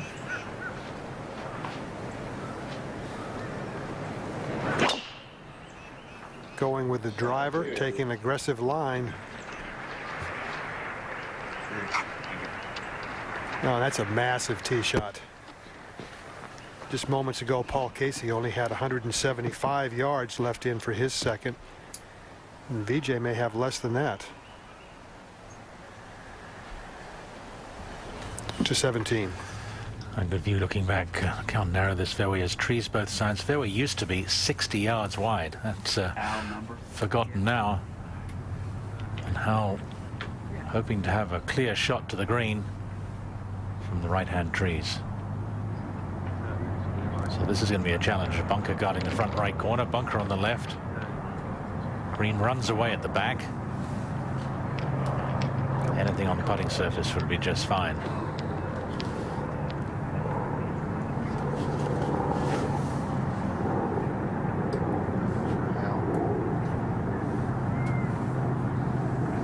tied 11th and tied 19th in his only 2 appearances in the Masters the last 2 years.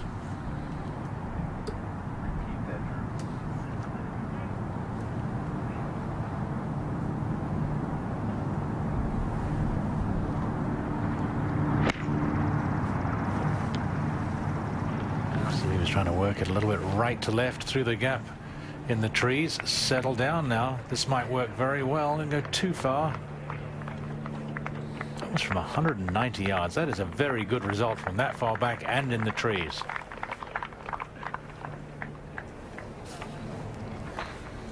Now to 18. And Wetterich for his par.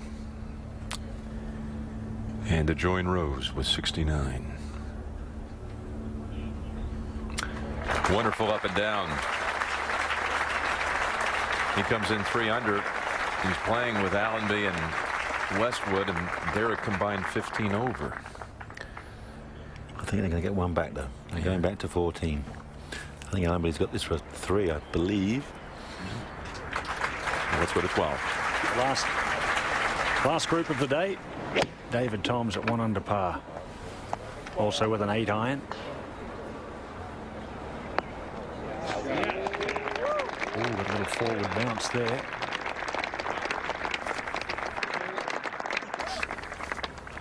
Not too bad, just off the back edge. One of those little chips that you might even knock in. And for more live Masters play-by-play coverage tomorrow, go to masters.org and CBS Sports Line for Amen Corner live, beginning at 10:15 a.m. and Masters Extra at 3 p.m. First round of the 71st Masters. Justin Rose and Brett Wetterich lead the way on a beautiful, crisp afternoon here at the beautiful Augusta National. Stay with us. We'll be right back.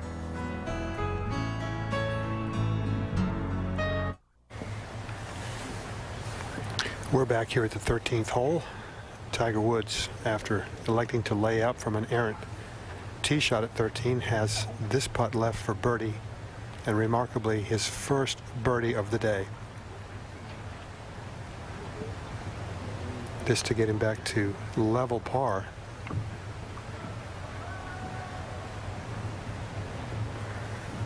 Very, very quick from this angle on the green.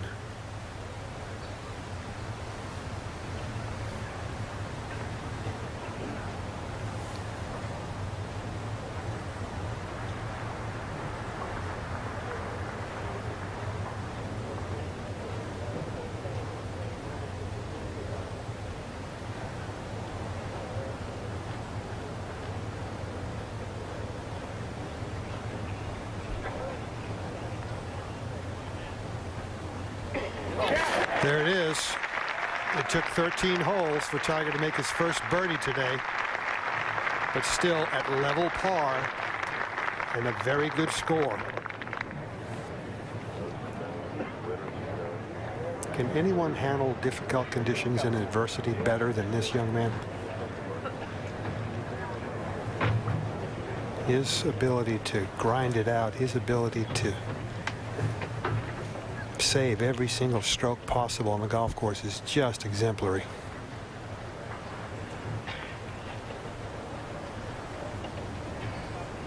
I think he would be the first to tell you that what he's done today hasn't been the greatest, but he also hasn't been the worst. Now Aaron Baddeley went for the green in 2, put it in the hazard in front of the green. Now this for par.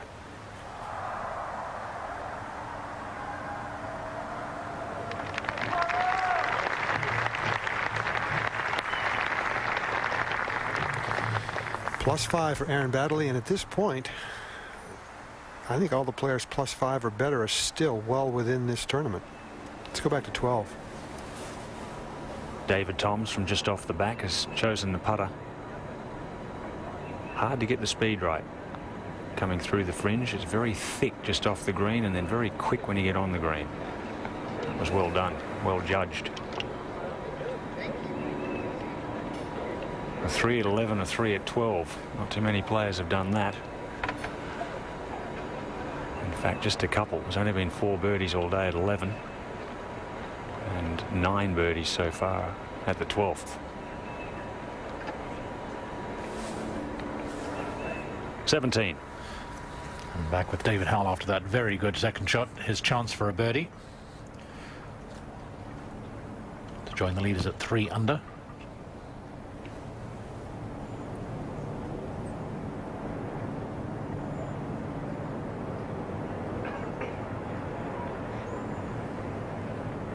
Just coaxing that one down there. Really proved that his game had come forwards when he beat Tiger Woods head-to-head at a tournament in China a couple of years ago. They were in the last group. David Howell won that event, and I think that proved something to himself. He's played well in a couple of Ryder Cups. And a good player. To 18. Yeah, let's see what Singh can do here.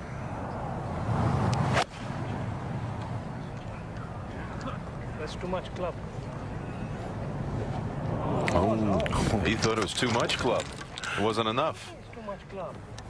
Or maybe in the back of his mind he felt too much club and then didn't commit to hitting it. And now the 14th.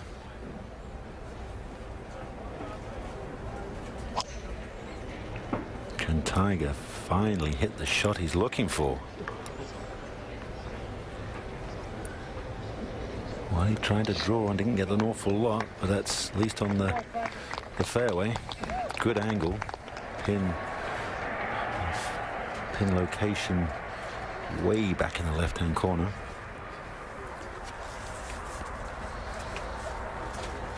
With the way the scoring is going today, Nick, this is setting up for Tiger to be, here at even par. A very good start. Oh, I agree. 17. What should be routine for Howell. He makes his par. Survived the wayward tee shot, and another challenging tee shot coming up. And this was earlier. Stephen Ames playing alongside Howell. 4 over par for Ames. Went 6-6 at 14 and 15. And that's well, thank you very much. Bit of a surprise. +3.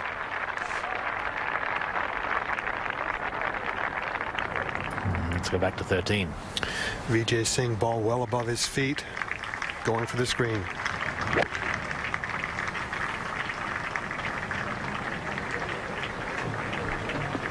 Oh no, that is just not where you want to be. He has severe issues there. Carries it too far and too much left. 5 will be a great score from where Vijay is in 2. Late in the first round, 2 scores of 69 lead the tournament for Justin Rose and Brett Wetterich.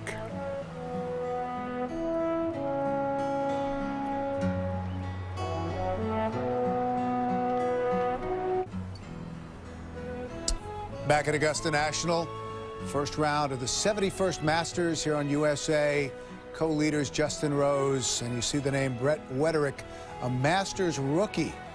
A round of 69 today, 5 birdies and 2 bogeys.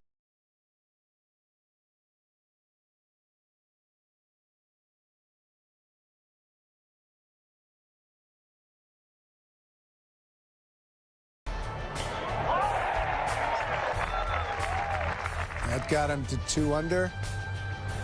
That was 3rd shot at the par 5 13th. Opted to lay up. Had a birdie chance at 13, which he made. This for par at 14. Which can be a very difficult hole to putt. Now at the 15th, again to save par.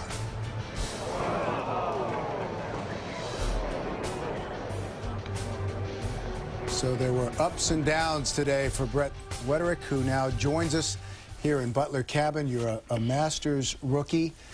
It's all about experience, they tell us here at Augusta National. What are the things that you learned today that you didn't necessarily know when you started the week here? Oh, geez, I know the course is playing a lot different, today as it did for on Monday, Tuesday, and Wednesday. I know that for sure. I don't know if I've really learned anything. I think it was nice for me to come out here today and shoot a good round, whether it had been anywhere from 1 over to even. You know, I think that would have been a great score for me coming out here today. And I just learned to try to be patient out here, and you're going to make bogeys. So, you know, try to stay away from them as much as you can. You told me earlier that you were nervous, and it took you a little while to settle yourself on the opening 9. I was. You know, the front 9, you know, teeing off, I was a little, you know, I felt the nerves a little bit. Made it, you know, nice par there, and then I made a bad bogey on number 2. But after that, I kind of settled down and made a few birdies and kind of got over that hump. You played well last month at Doral. You played in the final group with Tiger. How important was that to give you confidence heading into your first competitive appearance at Augusta National? It was, I think it was a big thing for me, you know, to be able to go and play with Tiger on a Sunday at a big tournament, and to come out and shoot a, you know, decent score. I know he wasn't playing at his best, but, you know, for me, you know, I came out and I played a solid round of golf, and you know, I thought I did pretty well. What are the things that that you're most pleased about with the 69 today? One, that I know I can shoot under par here. You know, that's big. You know, it's just nice to be able to come out here in such a big golf tournament and to post a 3 under. You know, for me, and to be in my first Masters, it's a pretty unbelievable feeling. Well, Brett, congratulations. 69 and a share of the lead, currently in the opening round. Thank you. And a look at his numbers today: 27 putts. He hit 12 greens. Able to recover only 7 fairways, but the 69 gives him a share of the opening round lead with Justin Rose. And let's go back out to 18. And this is Singh with his 3rd shot. After watching his fellow competitors run the ball past, his doesn't come back down. If he got it another yard or 2 up the hill, it would have released down. So back to 13. Extremely difficult shot.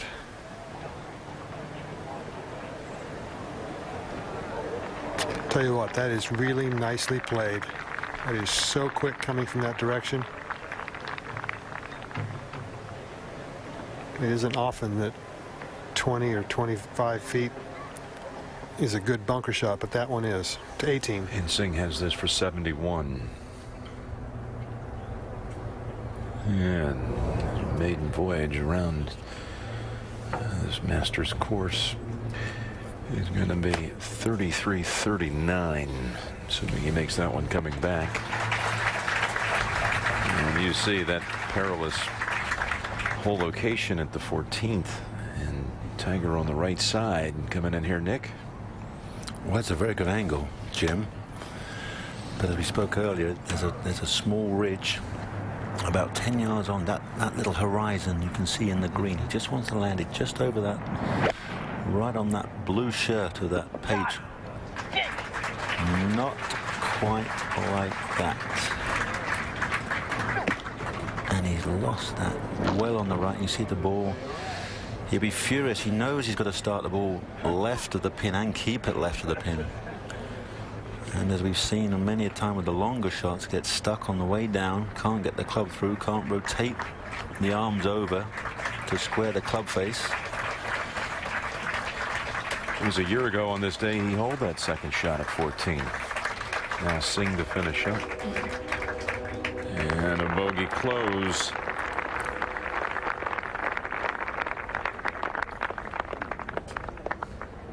Still quite impressive for the 35-year-old, educated in the United States at Abilene Christian in Texas.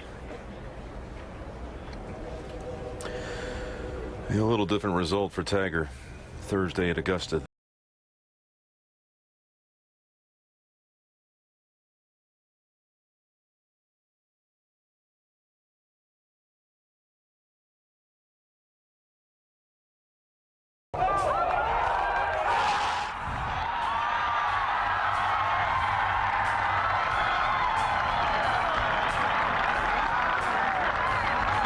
Stevie offered the divot for safekeeping.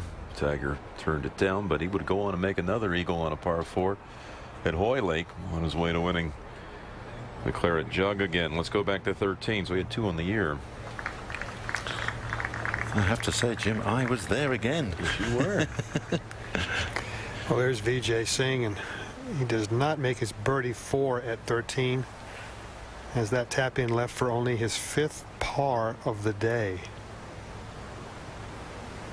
An up and down round for VJ. +2 though, still not a bad score. Let's go to 18. This is David Howell.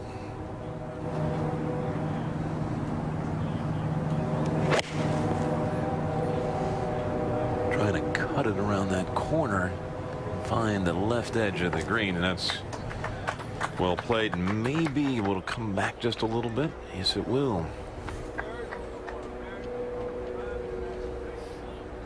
David Howell's great play doesn't surprise you, does it? No, it doesn't. He's been here at Augusta. I played a practice round with him a couple of years ago, and he's a real meticulous thinker. You know, and he's played well. He's won a couple of the World Championship events. Won one in China a couple of years back. So, well, a name not so well known, but in the golfing world, very well known. Could be come Sunday night. Everywhere. Here's VJ at 14. Taking a very straight route. You need to turn it around the pines. And VJ's done that beautifully. Yeah, that's how you do it.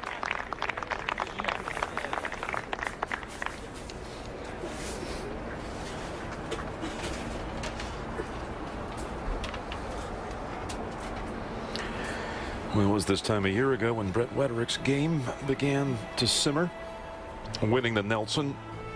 And I might add that this morning, not only did Arnold Palmer hit the ceremonial first shot, but Peggy Nelson was there to see it. And before Arnold hit the shot, Billy Payne called for a moment of silence in memory of Byron. Very sweet. What a special time. There's Tiger's third shot. Again, important to get it up that ridge, and even Tiger struggles again. A la the 7th green.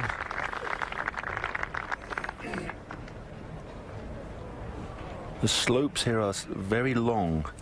On a lot of greens, they're kind of a short slope, maybe 2 or 3 or 4 paces. But at Augusta, the slopes can be as much as 8 to 10 yards long, and so much uphill takes that little bit more of a hit than you really want to give it.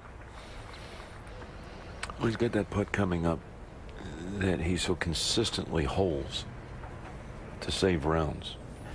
Now, back here at 18, very strong performance here today by Craig Stadler. Again, 25-year anniversary of his Masters win. Right, there we go. The guys are going for this option of using this backstop. Well, Craig didn't need it. He tried to put a bit of spin, and unfortunately leaves the hard, fast downhiller. And we beat Dan Pohl in a playoff. And that settled on the 10th green. First hole of that playoff to win it, and third in 88. Number of high finishes for the 53-year-old. I'll have that for around the 74. And just to give you an example, 74 right now is tied for 22nd. That's 96 players in the field, so you know that's a good solid start. The important number to remember here is that the cut is made at 44 players and the 10-shot rule. So very different to a regular tour event. Quite rightly so. Can Stephen Ames hold it like he did at 17? Just put the putter away the last 2 holes. Well, I managed to do that on the par 3 course. Slightly more difficult here. He's tried to use it again. He had such a difficult angle, but that's a smart play.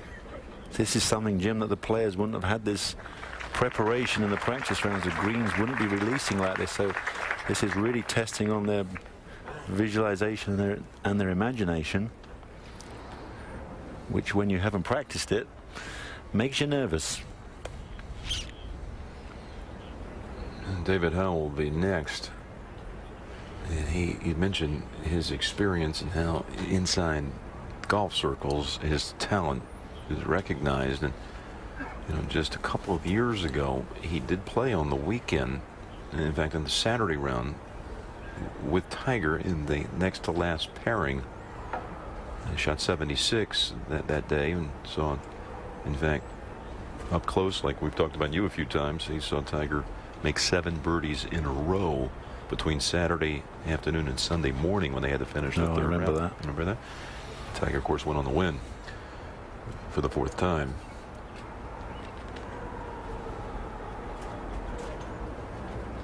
As you look through the field, the Mickelson 76 isn't looking as ugly as it did earlier. No, I agree with that. I think, especially where Tiger is, that will be very much the benchmark, won't it? Mm-hmm.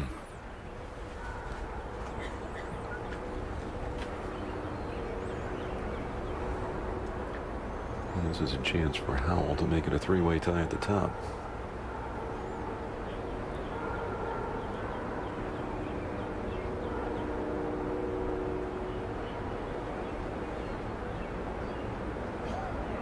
That is so consistently missed on the high side. That's quite interesting, because when the ball breaks the other way to the normal traditional last day pin, it always over breaks. Yes, going that way. Jeff Ogilvy had the same putt. We just saw Howell, and they both missed it exactly the same. Now let's go back over to 14, and again Tiger at this length, the best you've ever seen. You know, when it's to save a par. You have to, yeah, you have to say that. There's been some very good. Ernie Els comes to mind, springs to mind, obviously, the great Jack.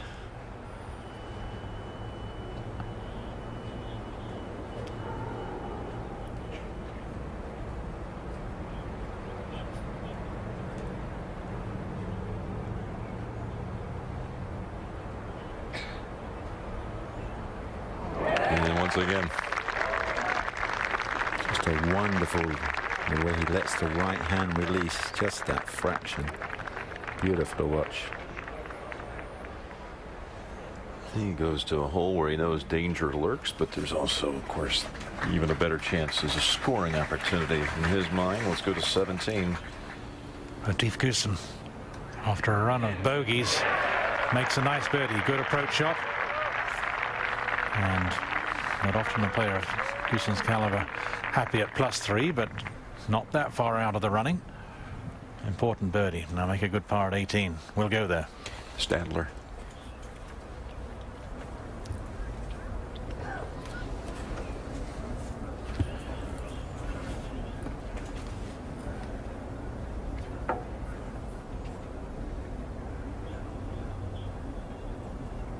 That's some up and down. 74.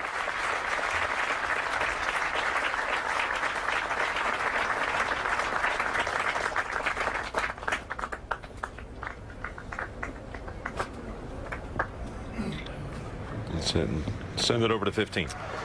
And our first look from behind the tee here.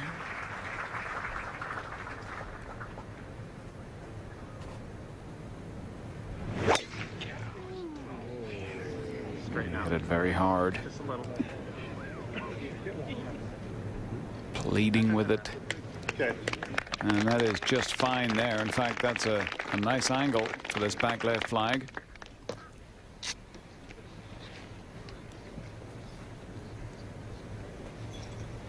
Just sitting there in the second cut, that just makes it a little bit more awkward.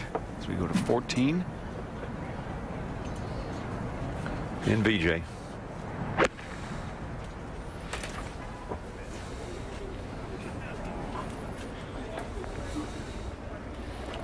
And will that? No.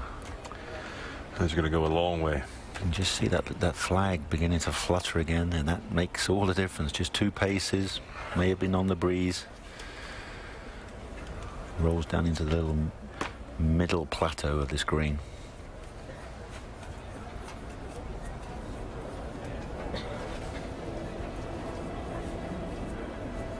Well, Nick, they're saying this might be the driest Masters in about 10 years. And it almost saying, I believe, that could be the coldest with predictions since the war. So guys, I hopefully brought their cashmere sweaters for the weekend.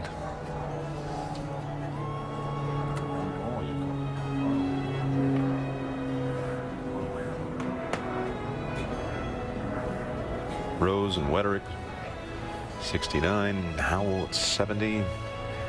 Tom's out there at 1 under. Tim Clark with J.J. Henry, Zach Johnson on Taylor. For more live Masters play-by-play coverage tomorrow, go to masters.org and CBS Sportsline for Amen Corner Live beginning at 10:15 a.m. and Masters Extra 3 o'clock. With a group at even that includes Davis Love III,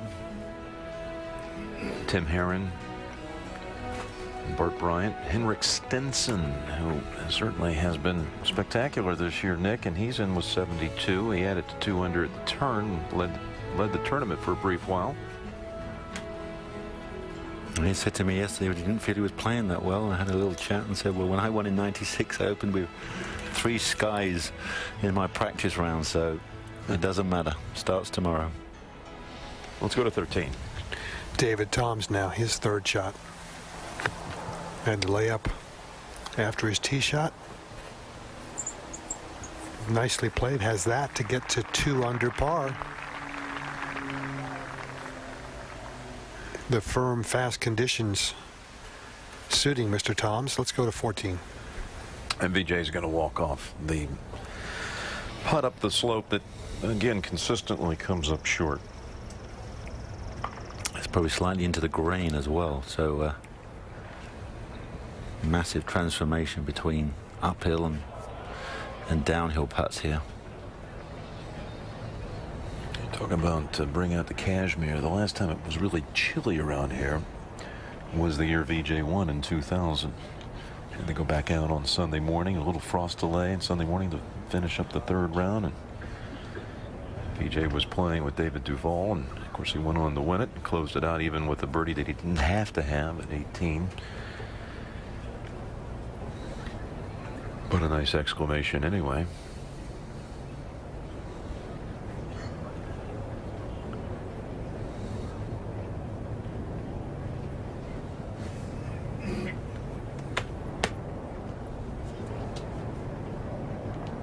Rammed that pretty good, didn't he? How about it? The very first one. The full release with the belly putter. That's a beauty.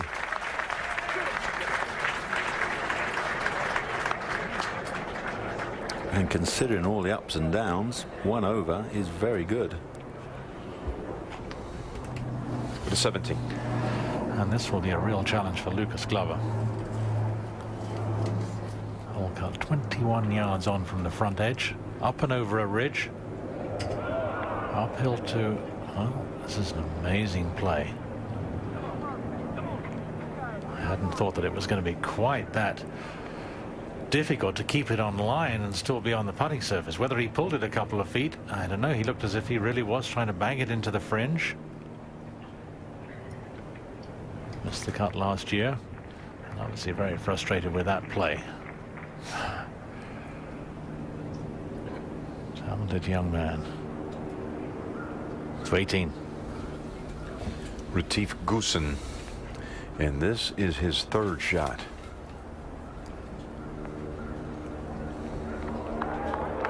Brilliantly judged. Well behaved. Coming back, hole high. He was 3rd last year, 3rd the year before that. Let's go to 13. The final grouping of the day has made its way to 13. Trevor Immelman, Camilo Villegas, and David Toms. This is Immelman.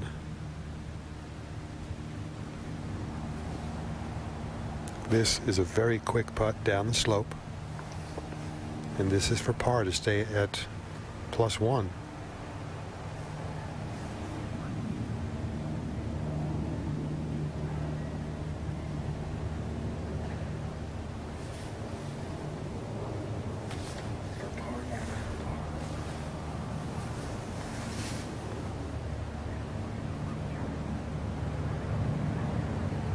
Oh, it's hard to believe that he could leave that putt short from that direction. I think that's probably what he's thinking as well.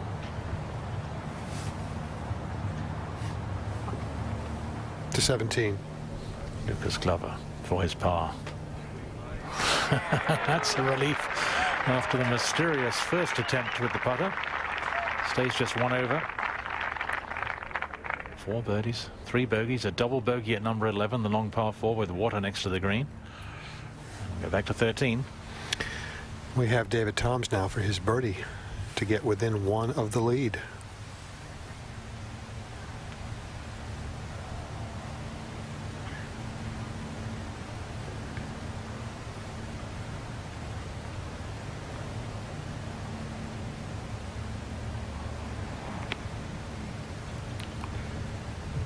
Expects that to turn a lot more than it did, so the 13th hole is not the pushover that it has been on other days in this tournament. This for par to remain -1.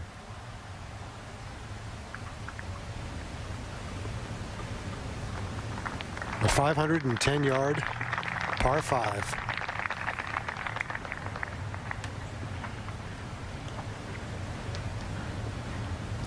There you see the best finish, tied for 6th.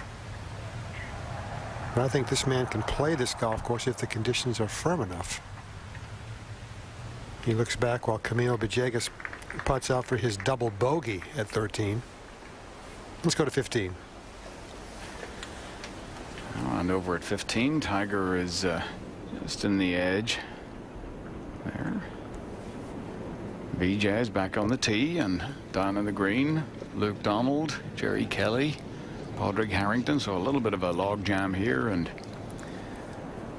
this is Luke Donald.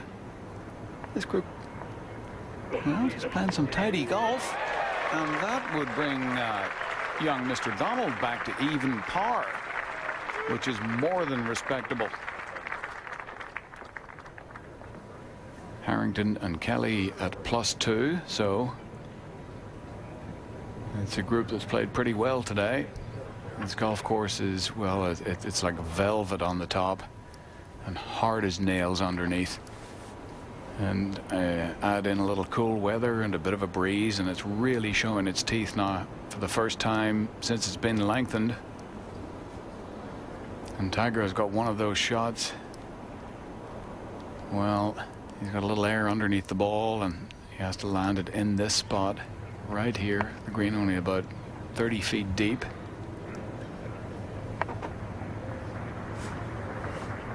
As Jerry Kelly tries to get back to 1 under with this putt, or 1 over rather.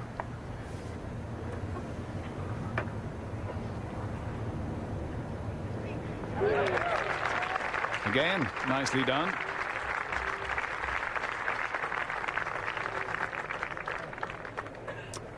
Make their way off back in front of the Saracen Bridge over to the 16th tee, and it'll be Aaron Badley up here first with the fairway wood.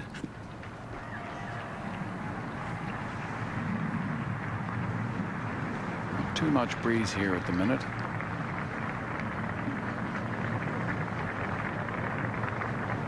Taking dead aim right at it.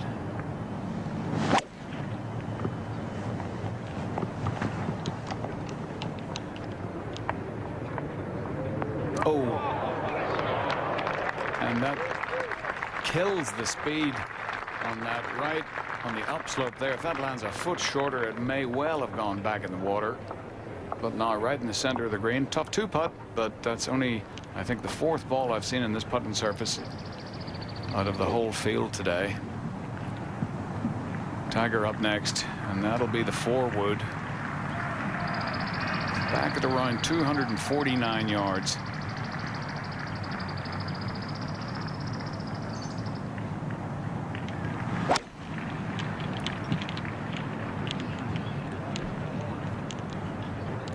Doesn't loathe it, and that's why. Lands like a butterfly. Just a little past flag high, and again a very difficult downhill putt. It'll be difficult to judge, but he struggled today. Hasn't looked all that comfortable. Even par. He is 2 putts away from red figures, right in there.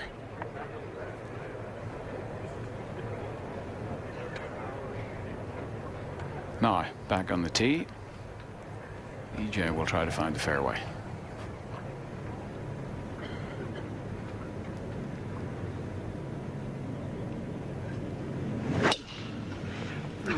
He's swinging the club very hard. Unusual to see that kind of a violent move.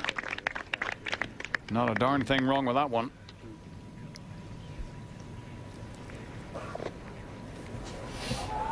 To 18. And let's see if Goosen can salvage a par after driving it wildly here. Ooh. That looked like the club face. Just that split fraction going left.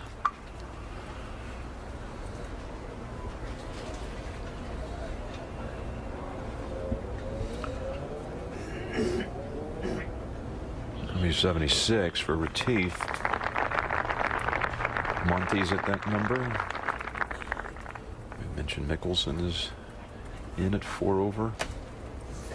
Stephen Ames, Ben Curtis, Peterson, Mayfair, O'Hearn, Crenshaw. Let's go to 14 and Tom's.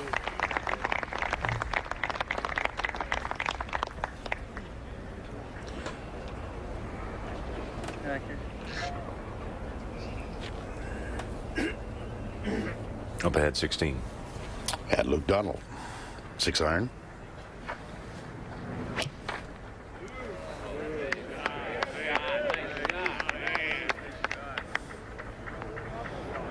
No, well done. Little shy of hole high for Luke Donald, who's now at even par and only 3 back. To 15. And Tiger has made his way around the little water hazard. He will be, I believe, second to putt. Badley will be away. A huge crowd as always. The patrons gather here in the bleachers. There's the Saracen Bridge. That little pond that's caused so much trouble over the years. As much a visual hazard as it is a real one. And then when the golf course plays as it has, it's been so long since we've seen it play hard and fast. Anything that flies the green takes a big bounce, and it can get all the way back into the water in front of the 16th tee. Really a brilliant design, usually very reachable. Today playing well over par, and I think in the well, this is my 11th time in this seat. I don't ever remember this hole playing over par. Usually it plays, I think, the easiest hole on the golf course, or certainly in the top 2 or 3 easiest. David, do you have a view? Can Tiger run this just down the right-hand edge of the green there? Yeah, he doesn't have to go to the fringe with this one, I don't believe. It'll be a little bit right to left. We'll go to 14 first. David Tom trying to find that back left-hand corner, and he likes it. Oh, no bite. Well, just got that down slow, Jim. Just 15 yards short of pin, but that's a great place to miss it. At least you'll breathe a sigh of relief when you see it. You definitely has an opportunity, possibly to chip it in. Back over to 15. And Aaron Baddeley will be first. His will have more right to left in it than Tiger's, and really a question of the speed. It'll a little bit uphill to start off with, and then as it turns the corner, heads downhill. It'll really start to pick up speed and then straighten out at the end. Anywhere down in there in a 2 or 3 foot circle is a very good putt from here. I've seen well, Tim Herron from just a few yards back putted it clean off the green from here.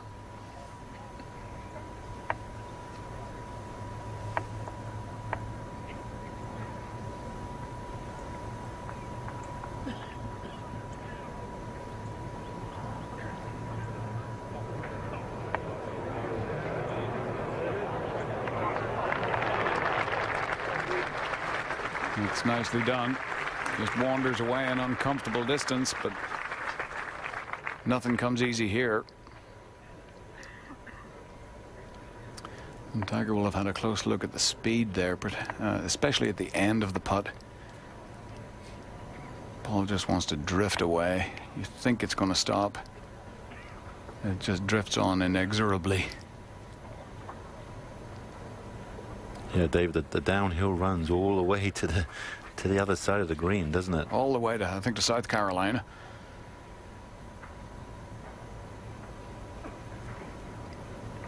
And Nick, you know, he's had that kind of a day where he just hasn't looked quite on, and he's struggled, and he's been upset with himself, and you know, he's just liable to make this. Yeah, very true. And all of a sudden, you know, he makes another birdie and he's leading. Well, he's very much in it. I mean, he knows he's having a day which is a real working day, but the way he manages to deal with his emotions after every shot is what's so remarkable. The mental strength of being able to completely forget the shot only 2 minutes earlier and then deal with just this one. See, a tiny practice stroke. That's all he needs. That's about the pace of it.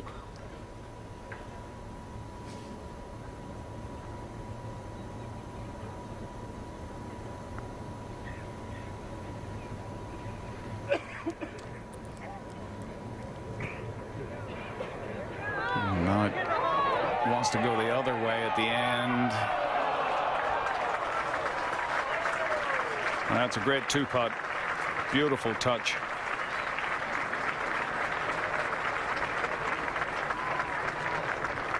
You saw Aaron's continuing to turn, and maybe just didn't quite see that straightening up at the end, but a very good four, and he is in the red figures.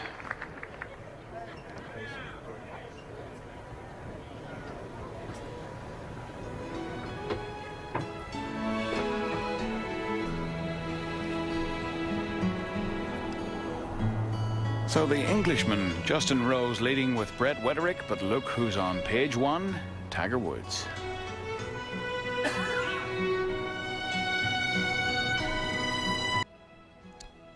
For more live Masters play-by-play coverage tomorrow, go to masters.org and CBS Sportsline for Amen Corner Live beginning at 10:15 a.m. and Masters Extra at 3 p.m. Eastern Time. Our second round coverage here on USA begins at 4 o'clock Eastern Time tomorrow. And 1 Pacific, there'll be a special rebroadcast tonight at 8 p.m. Eastern and 7 p.m. Central Time. Scoring average 76.1 today as we go out to the 16th and watch Luke Donald. This is for birdie to get under par. Not going to happen. So Donald still at even. 14. And David Toms puts it from back there beautifully. Well, I said he'd chip it in. He took the wrong club. But he made a three. You said it would be easy. It was a good place to leave yourself over that green. Back up the slope a little bit. This is a decision you need to make early in the week, whether you're going to putt them, chip them, and stick with it. Just keep practicing 1 or 2 clubs. Because if you get caught with the indecision every time. He was afraid he'd lost the left. Well, that's really put him right in. And as Peter Costa's saying, on a hard golf course, this man's tempo and touch. Didn't make a birdie until the 9th, and then I got one at 11. That's quite a find.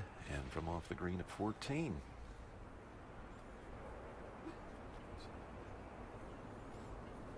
So all of a sudden you think, Jim, I'm right there, and even though it's a Thursday, the nerve ends start to tingle. To 16. And back on the tee, Tiger Woods. Luke Donald did make his par to maintain his pace at even par. And an early evening stillness about this hole now that enhances the pleasure of watching the play. The hole cut back left in the same neighborhood as its Sunday, traditional Sunday placement. And there is absolutely no wind. Tiger Woods, birdies at 13 and 15 to offset the lone bogey on his card. That was on the 7th.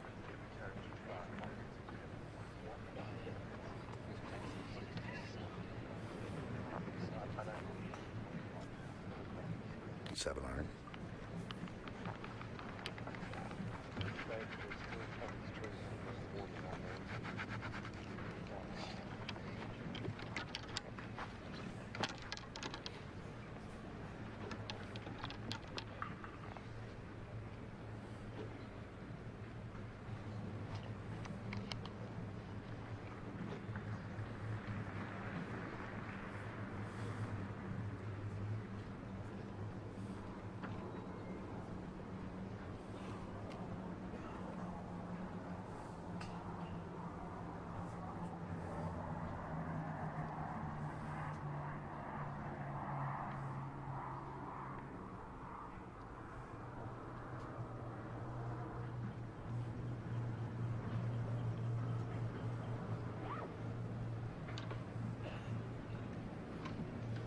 Well, he is being deliberate.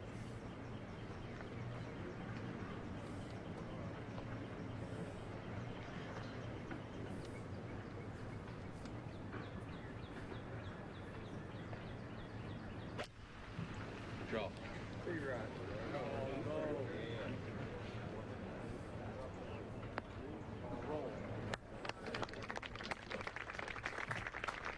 That's not going to thrill him. He's a good 55, 60 feet away. Back to 15. And BJ, also with a little fairway wood, hoisting that one up into the sky.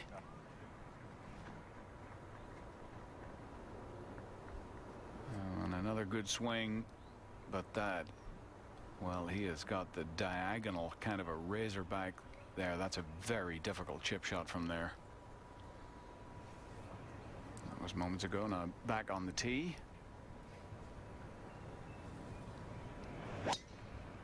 David Toms just a shot behind.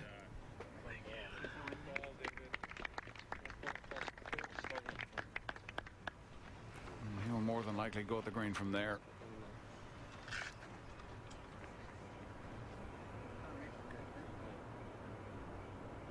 Back at 14. And this was a moment ago, Trevor Immelman. Well, as we've seen, one of the flattest areas. And that brings him to +1. Another man who's playing beautifully tee to green and been working so hard on his short game, and it's all coming together. Yeah, consistent quality performances by Immelman. You see Rose and Wetterich. The Wren was 69, and if you didn't see the interview earlier with Justin Rose, he had 5 greens today. Shot 69. 20 putts. 20 putts. And Rich Beam had an eagle at 13. There's Tim Clark, who holed it off the green from off the green at 18. Shot 71.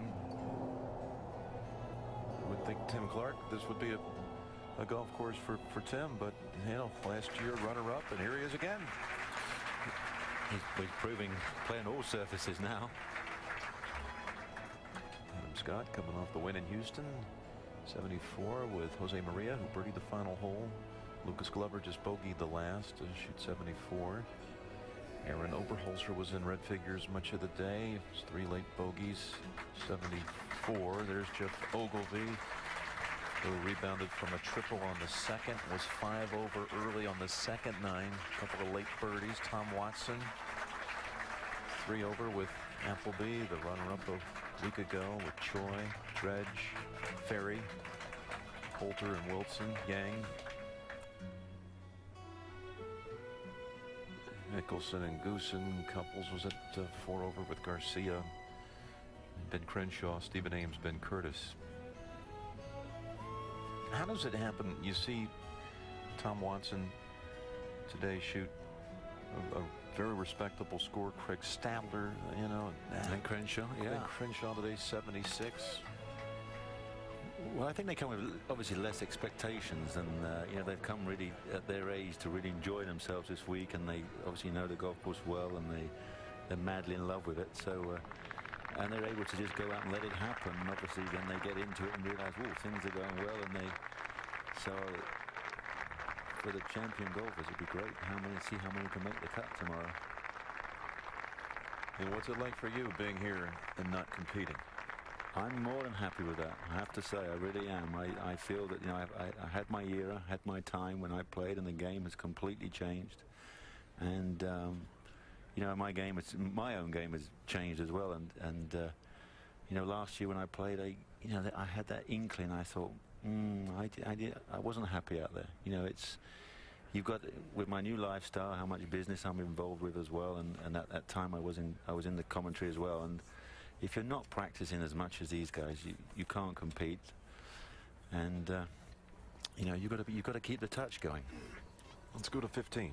Yes, speaking of practice, here's an exponent.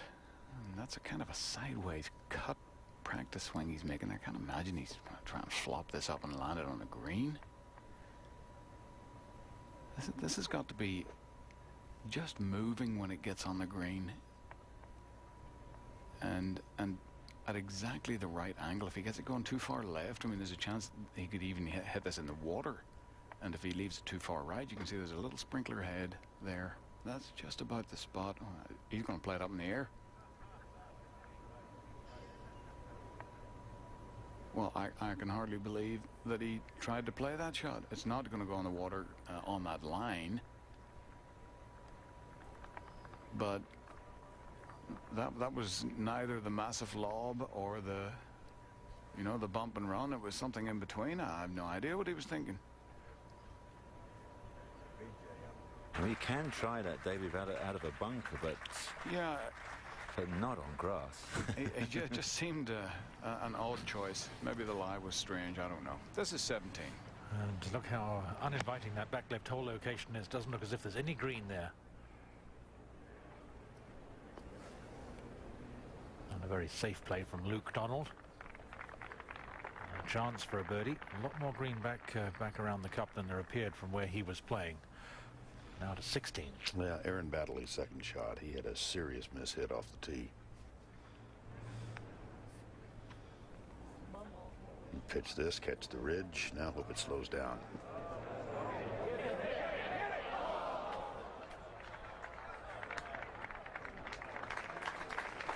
"20 feet away."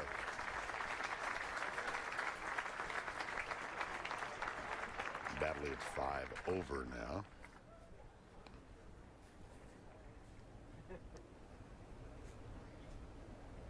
And next up, Tiger Woods.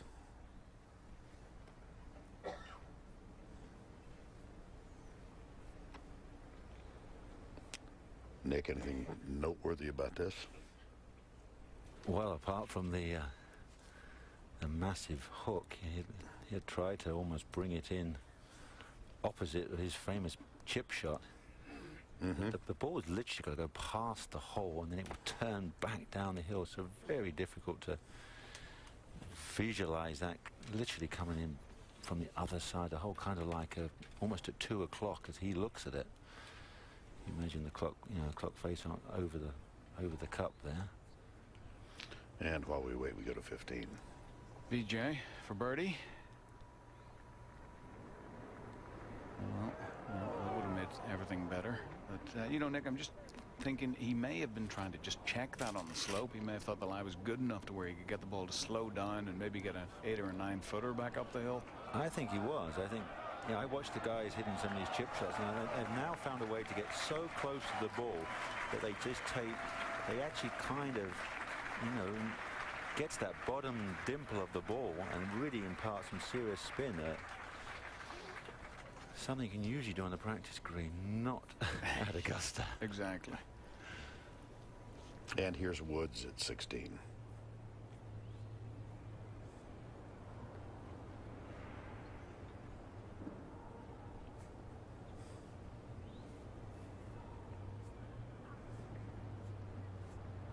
Vern, I forgot to mention it's 20 feet of break.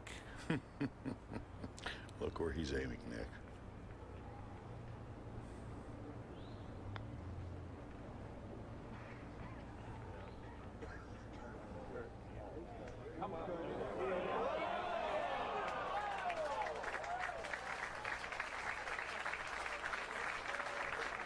The guy's got a pretty deft touch.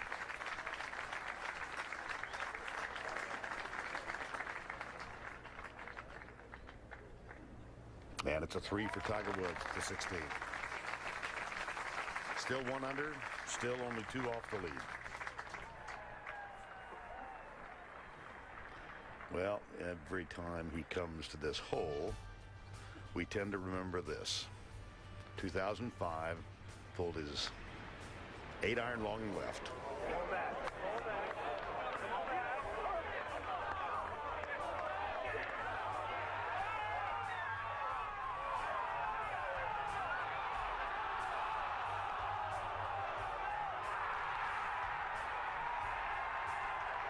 I bet I've seen it 200 times, and I still can't believe the ball hung on the lip for 1.8 seconds. This is Paul Casey. Casey having a very difficult day at 7 over par.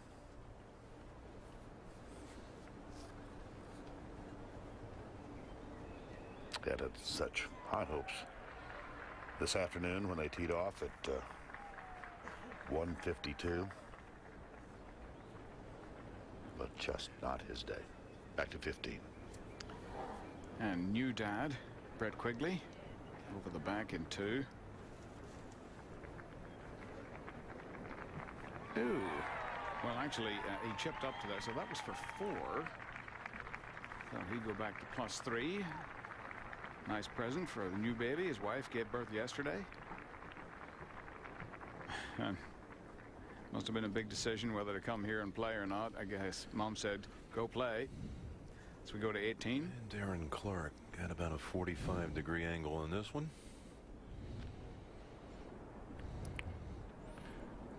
Or 90-degree angle. Yeah, more. Yeah, I was just thinking. Well, this is what we've been watching here at 18. And the amazing thing is, if you come from the left-hand corner, Mark O'Meara went the other way, went to the right of the hole. Oh, come on, look at this. Oh, look at that for touch. Well, what a brutal day it's been, though, for Darren. Going to have that for 83, the little tap, and we've been talking about some of the players over 50. He's playing with Fuzzy Zeller, who's 2 over. Fuzzy's doing great. How about that? For more live Masters play-by-play coverage tomorrow, go to masters.org. And CBS Sportsline for Amen Corner Live beginning at 10:15 in the morning, and Masters Extra at 3 tomorrow afternoon.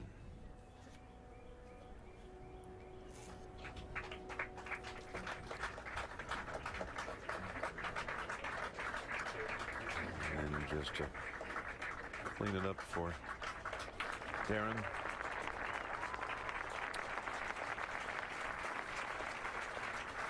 But still smiling. 2 are tied. Howell and Tom's just 1 back.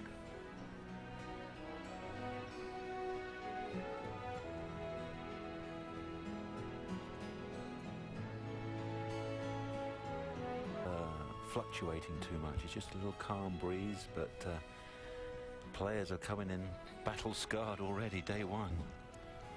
Well, at 15, David Faraday and maybe David Toms can join the leaders out there. Trevor Immelman, lengthening shadows there, has got one of the toughest 75 to 80 yard sand wedge shots in golf off the steep downslope. Fairways at 3/8 of an inch. Perfect. Ball's going to come out a little lower than he wants. It's the first bounce that's a problem.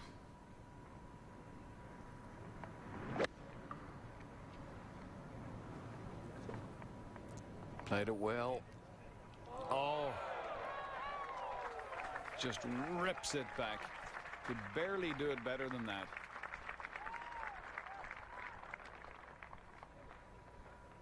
Trevor at 1 over. That would get him back to even. Very much in the thick of things, and David Toms with a similar shot here. Slightly more difficult angle from more over in the left. Just a little less green to work with.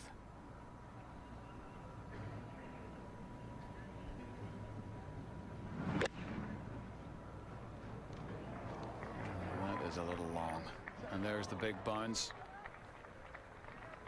And now, well, I mean, that is not far from the water hazard in front of the 16th, and that is one of the reasons that the players don't go for this green in 2 when it's downwind in these hard conditions.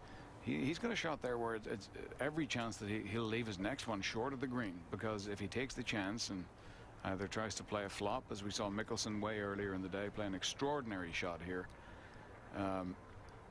he can hit it in the front water from there. This was 16 earlier.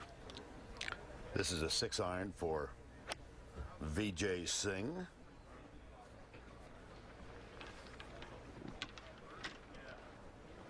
And perhaps one club too many.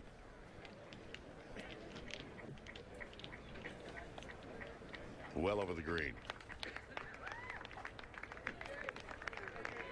And a little disappointment to 18. And Luke Donald with driver.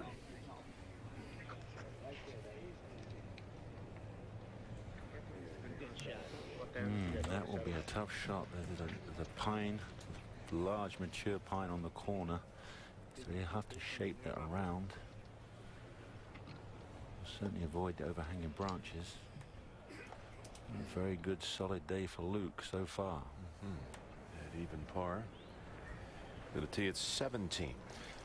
And a huge Eisenhower tree down the left-hand side. Tiger Woods trying to find this narrow fairway. Looks as if it started to the right, chopped it down.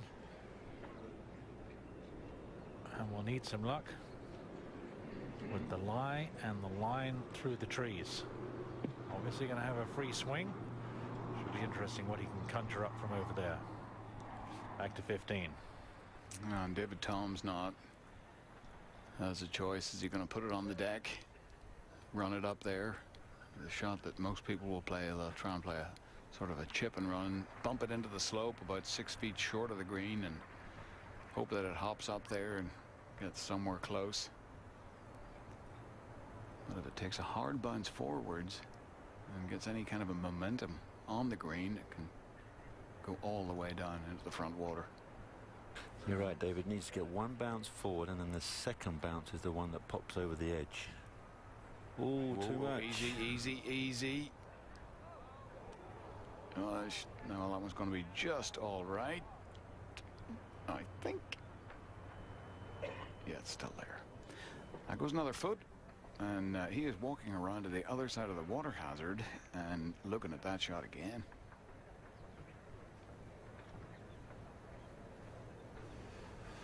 To 17. We look back to the right side of the fairway. Tiger, 135 yards to go. But not very inviting. Looks as if little punch, low draw. Can he get the spin coming out of this 1 3/8 of the second cut? Can he control the trajectory? Can he make it turn a little bit right to left? Quite a challenge. No, Usti, I think this will be a real chip and run. Absolutely. Just nudge it through there. There it is, right to left. Controlling the distances. Absolutely pure luck. Well, he needed to carry it out of the rough, out of that second cut, and let it run. Couldn't do it. Very difficult shot. Hits it too high. It crashes into the trees. A little low. He caught too much rough and in trouble. We'll have another look, Nick. Yeah, I think he just smothers this a little bit, Peter. It came out so low. Look, it's not even foot high. And he must have caught something on the corner and just killed it.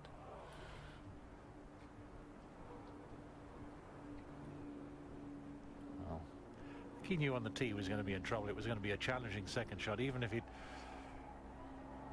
not had trees directly in front of him, it was still going to be a challenge coming out of there. He has a surprisingly neat scorecard. Just one bogey at the 7th, birdies at the 2 par 5s on the second 9, and 1 under par. He really was scrambling on that front 9. Let's go back to 15. And the continuing saga.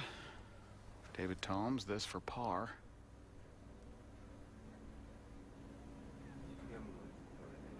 Hello. Oh. Yeah. The hard way. That one was moving too. That one would have gone close to the back edge had it not been on line. But that's where you're supposed to aim it. the Dogwoods. 3 under still leads, 2 of them, Rose and Wetterich. Toms with a wonderful par there at 15. At 2, tied with David Howell. And a cluster of players at 1 under par, but the golf course has been the winner today, no question about it.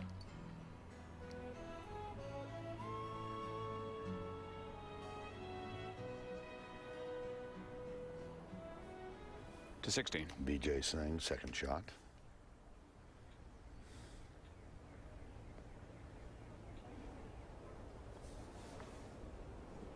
And so he leaves himself 20 feet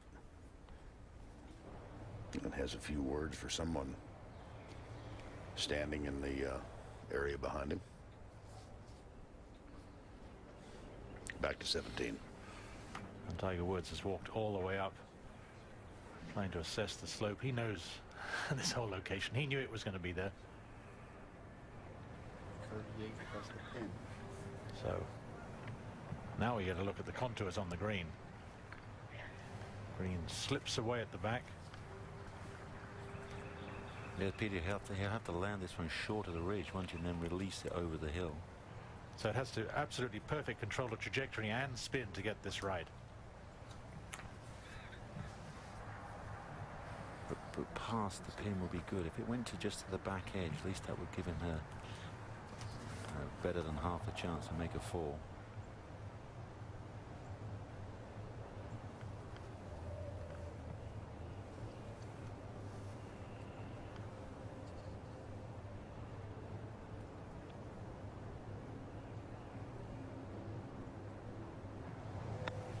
Something 65 to 70 yards to go.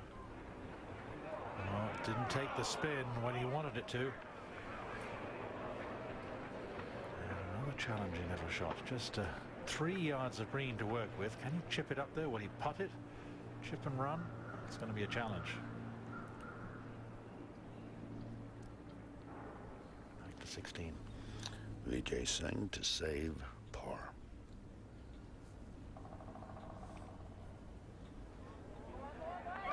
Oh, yes.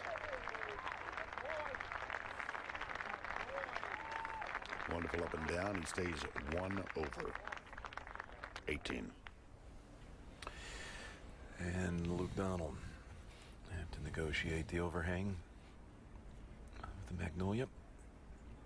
You can see how he tried to play a little punch shot. Really, oh, and he's pulled that right up the face of the bunker, and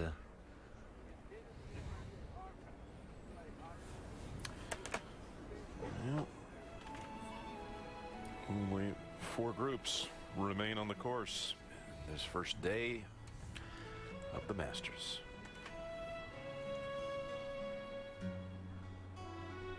Day on the tee at 16, David Toms, only 1 off the lead. Through the 15th hole. Yeah, looks fine, dude. Yeah, you're fine. Got a good line here. Want to get that camera going there? Yeah. Hold back, Yeah, I do. left. 6 iron. Let's go back here, please. Thank you.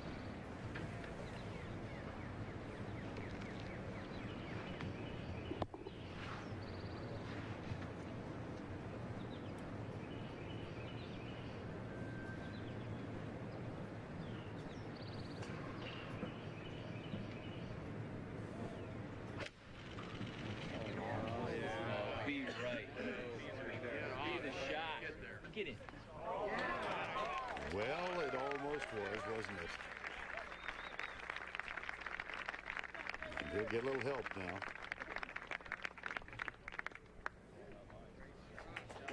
Well done.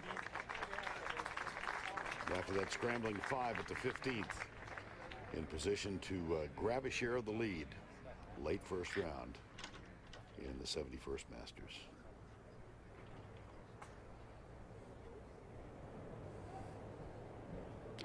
We go to 17. And Tiger Woods, 4th shot.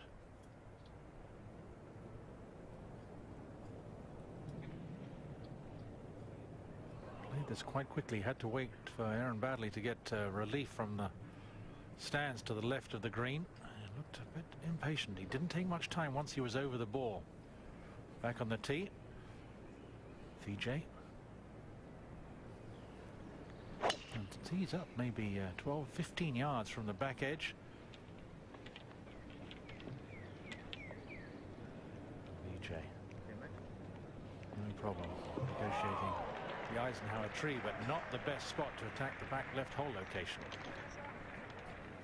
Back to 16.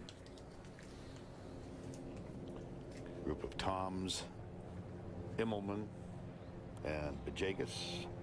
Here's Trevor Immelman. He aced this hole 3 years ago.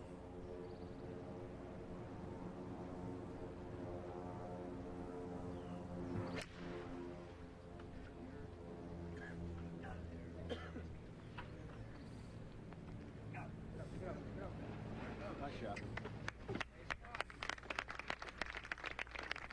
That's become a very familiar spot today. Uphill 30 feet to 18. And Luke Donald is in the front portion of that yawning bunker, and this one is getting away from him. He thinned that one.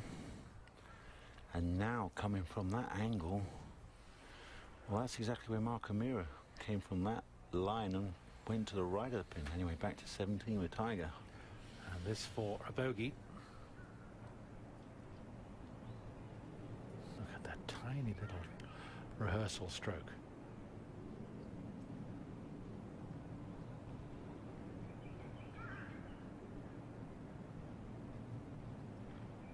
Fast down the hill. So 2 birdies, 2 bogeys, even par for the round. Disappointing on this hole.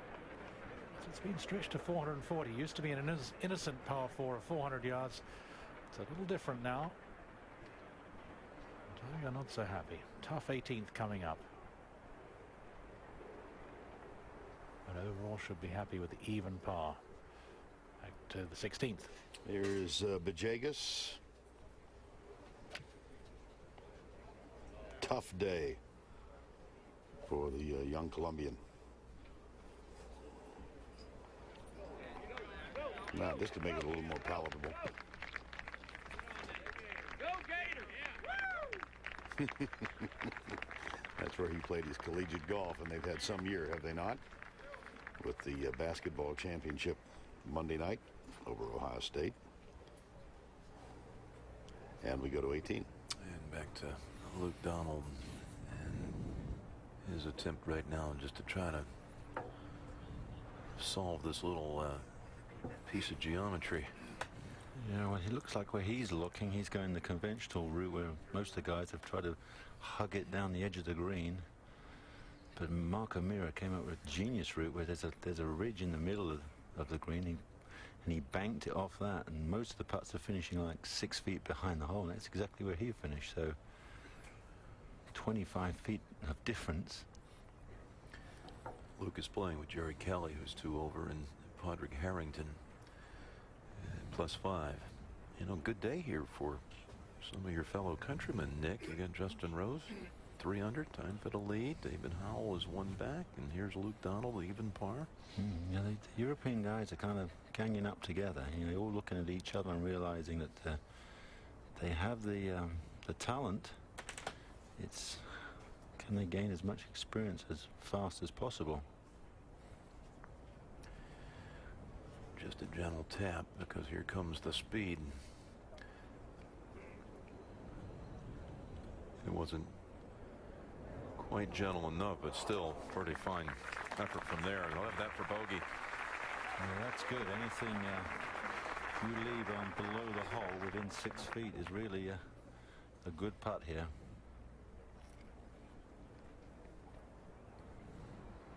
Anything about the conditions today as we see Tiger back on the tee that would lend the Europeans to this kind of a performance they would? Tiger with the driver. Trying to hit a power fade. Uh-oh. Low. Oh, back in the pine straw. Wow, he's visited that many a time today. Let's go to 16. And first to play will be Immelman for birdie.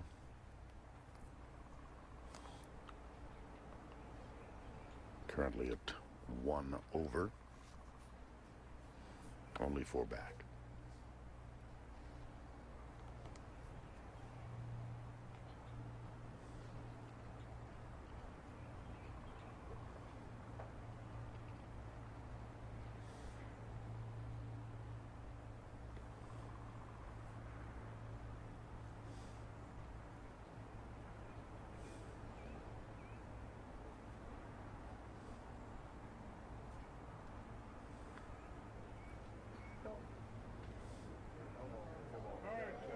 Could be.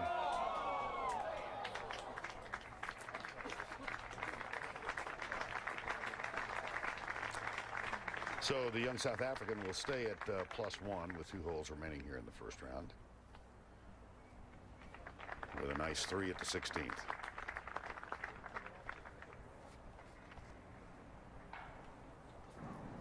To 17. And VJ.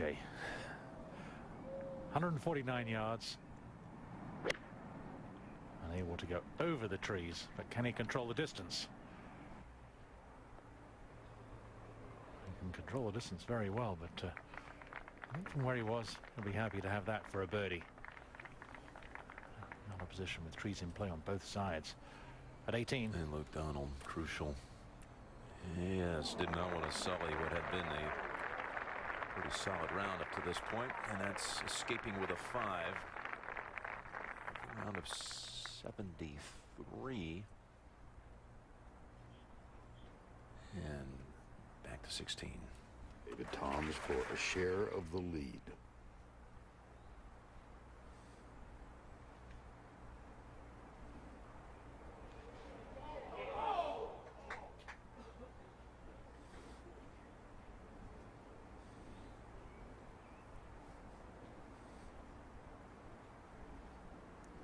He's still got 3 feet left.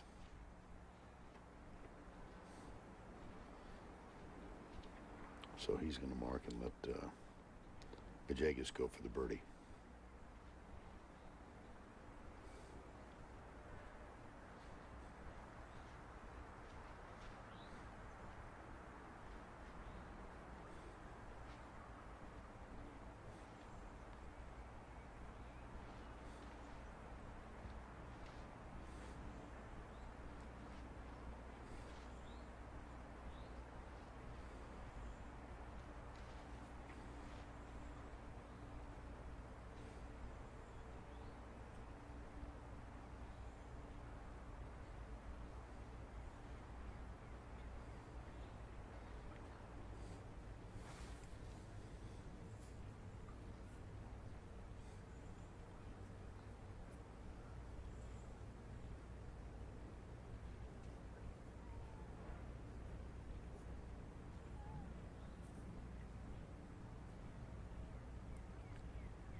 Well, it remains an unpleasant day.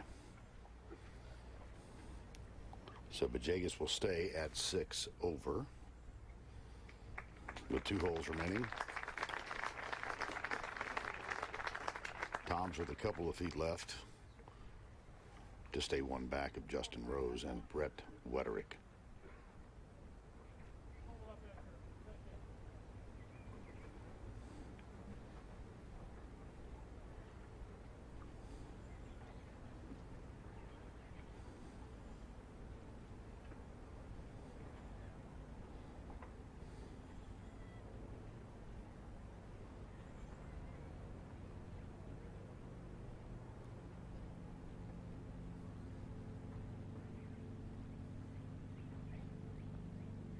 He remains 2 under with 2 to go. 1 off the lead. Shares 3rd with David Howell.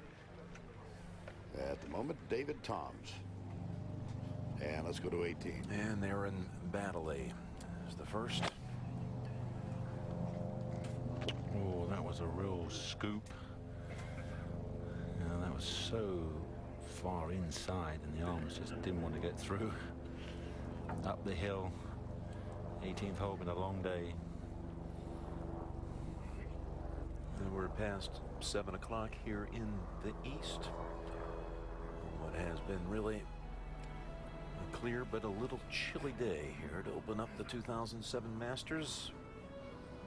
We're going to stay on until the very last man holes out here today.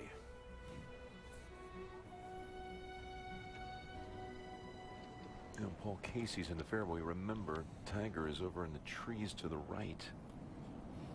Yeah, Paul was about the perfect angle of attack. There you go. What a lovely view.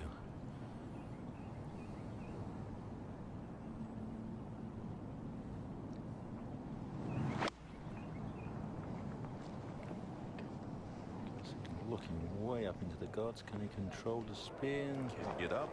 Oh no, and look at that. They've got a false front, and then it's a little down slope, and there's an upslope past the pin.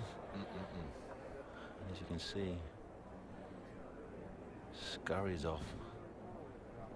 Every slope repels the ball here at Augusta.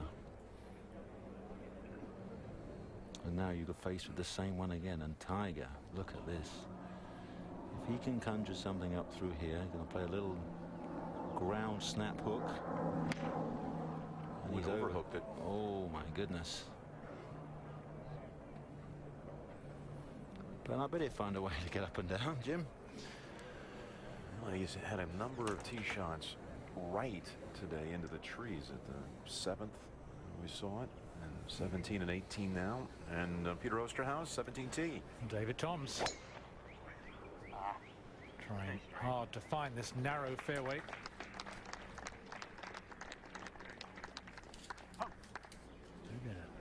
Tied for 6th in his first Masters in '98. He's missed the cut the last 3 Masters. Up on the green, VJ. After the recovery from the left rough and trees. Trying to get to even par. It's got a chance. It's got a chance. So just a par, but it's been a day of just grinding it out. VJ's talent can really attack most courses and just humble them with the power. Attack par 5s, make routine birdies. Not the case at Augusta National. Just a fine line between a successful shot and one that's not so good. And we'll go to 18. Well, not a one of them hit the green here at 18. Isn't this amazing, Nick, that his career total in the first round, he's 8 over. He's never broken 70 in the first round in any Masters, but rounds 2, 3, and 4, 61 under par. That's incredible, isn't it? So something he likes to find his comfort level, and which is very surprising, isn't it? There'd be no explanation for that one. So as Tiger, or maybe Steve Williams would help him. The caddies walk the golf course in the morning, and they can sense. I was even in the locker room, and Tiger was, I was very surprised, was on the computer looking at the scores, and I thought, you're not checking scores. He said, no, just getting the feel of what's going on out there. So even before he headed to the course. Oh, this is going to be a tough one, but already looking to see how the holes were playing. Exactly, to get the feel that which ones are really difficult, and so he knew it was going to be, so he mentally, he's already set himself for the day. What do you do here with the ball so far below your feet in the sand? Well, you've got to bend those knees, get down to it, and you've got to keep going down. That's the important thing. Don't try and scoop it up. Really get the club face going low. He's going to run it past. You watch this. All the way up. Might come back, huh? And all the way back.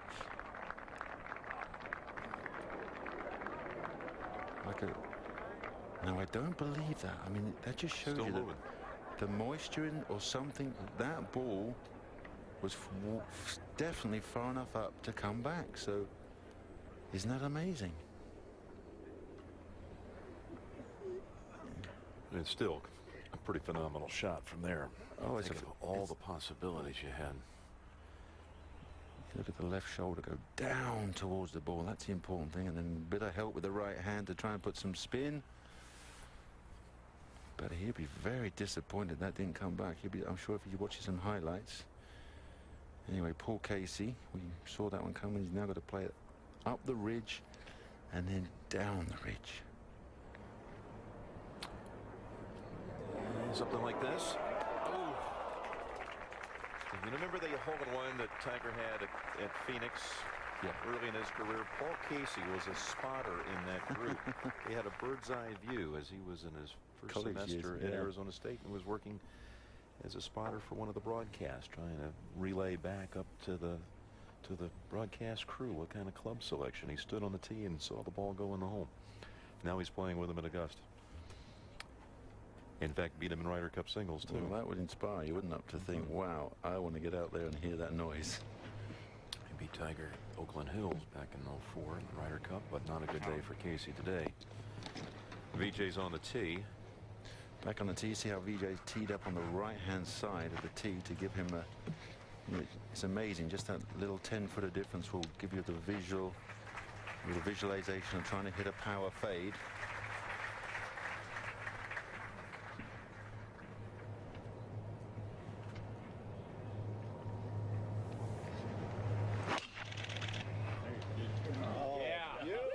Players always try to aim at the trouble and work the ball off it.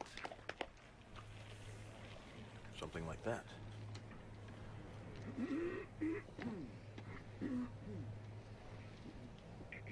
Wheel up ahead. Tiger has a putt for 72. And what happens in this one right here? What kind of Fast, left to right. Very, very slight left to right. And this kind of reminds me of last year at Hoylake.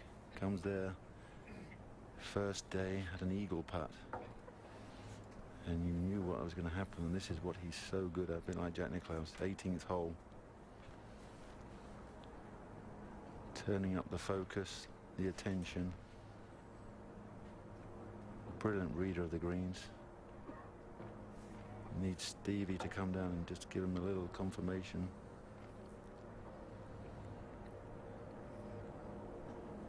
When you have a day like this with this scoring so high, you know, what is the mindset or the confidence level when you go into the night knowing, okay, I shot 72 today, I'm fine. That's, you know, weeded out a lot of players versus 73. Now you're over par. That one shot, how mentally is it? Well, I don't know.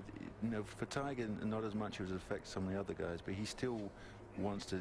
This is still like he using your get out of jail free card today. You know, you just want to make your four.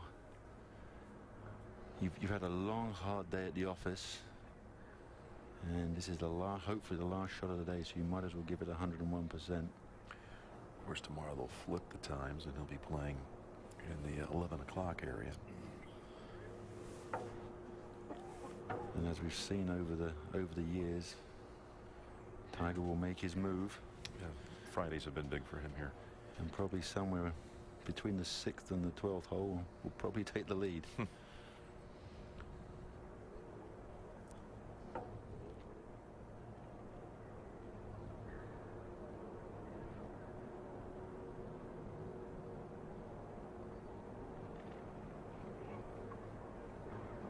Oh, wow.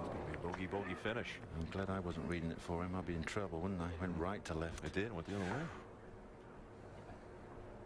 But there's still, as many times as you play here, they're still so hard to figure. Well, they do change the greens fractionally every few years. So 73 for Tiger. That is tied for 16th at the moment here. The 2007 Masters.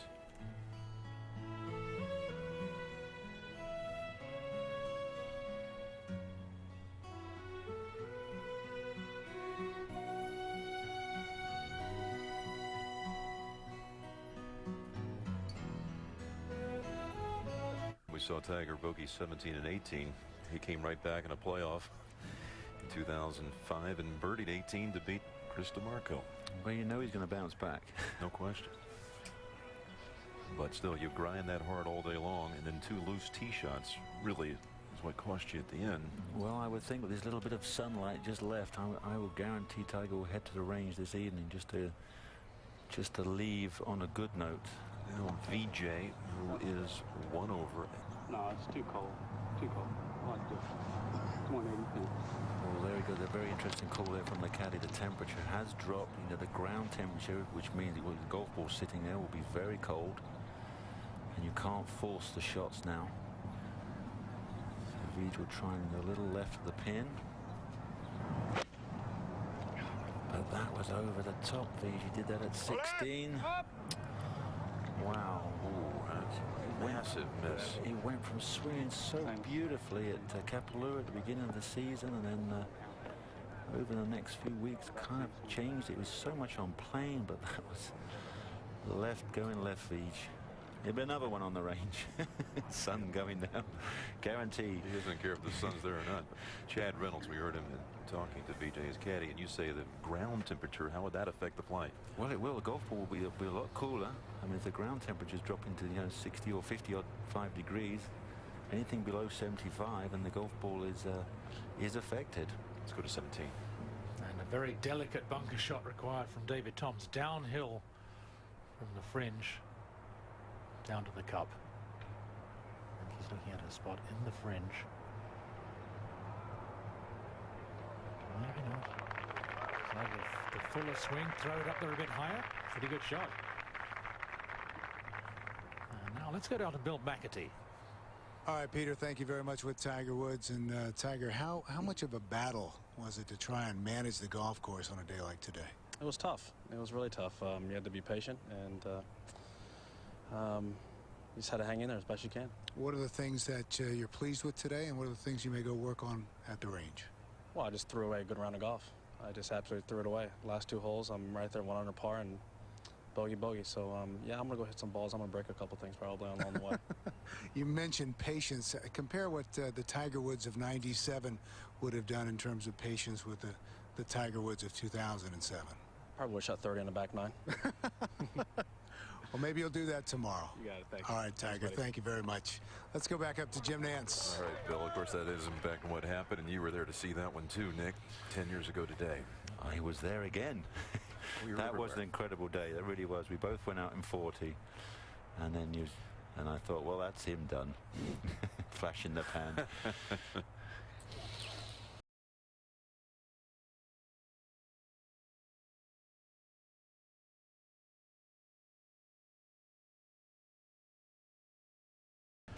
We saw his warm-up on the practice green, and he was missing a lot on the left side this afternoon, and it's 7. And he had driven it right into the trees. That was a long putt for par.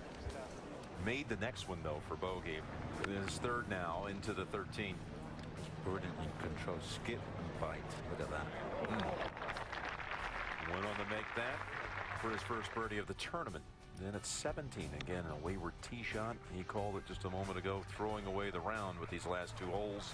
I think he got that a fraction fat. That's why it didn't.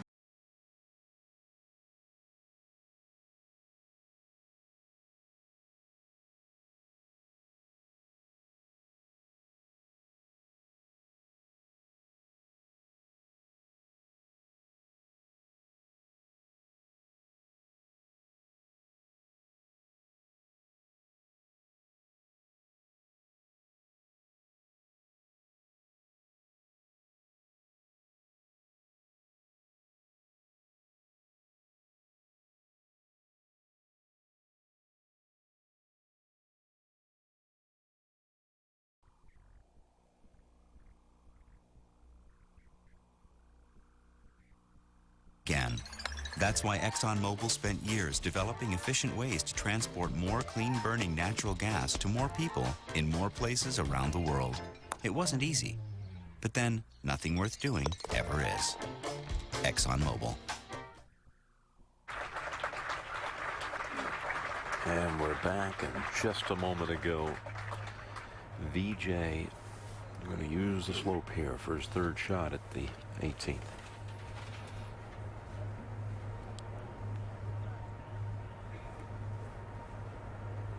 There we go. That's what most have done, and obviously I feel that the air temperature or the moisture is just taking a couple more feet of roll out of that ridge there. Back to 17. David Toms has had a long wait for this par putt. Trevor Ullman, Camilo Villegas, both taking their time.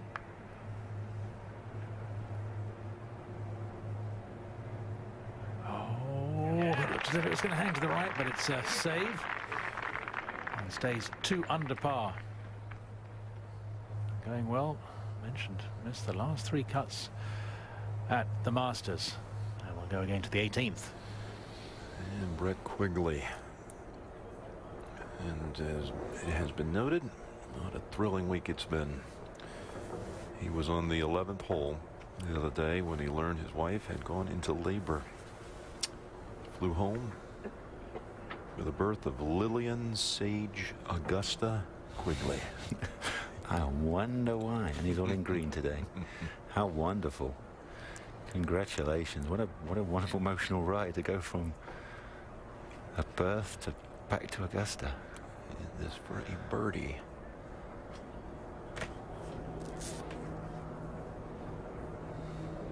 Did he hit it?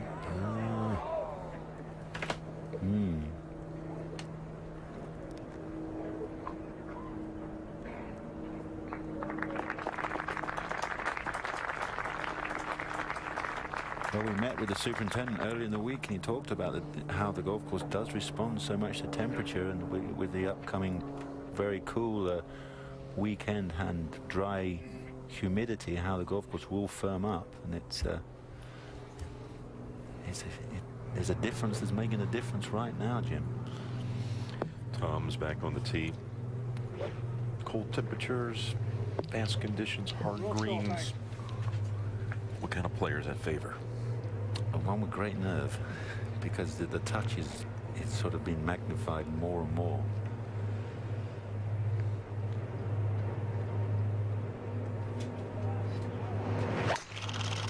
See, David got that driver right off his left toe, which is quite unusual, trying to hoist it up into the air.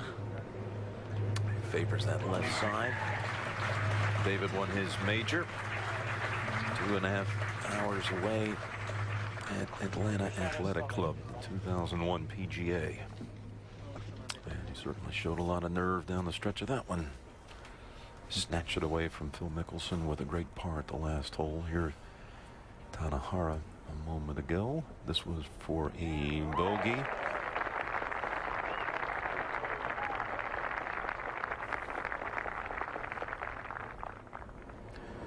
And then we're back live with VJ.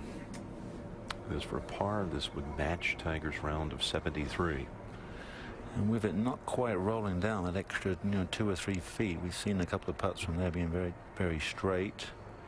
So this probably has a little bit of right to left for him. Ball breaking into the middle of the green.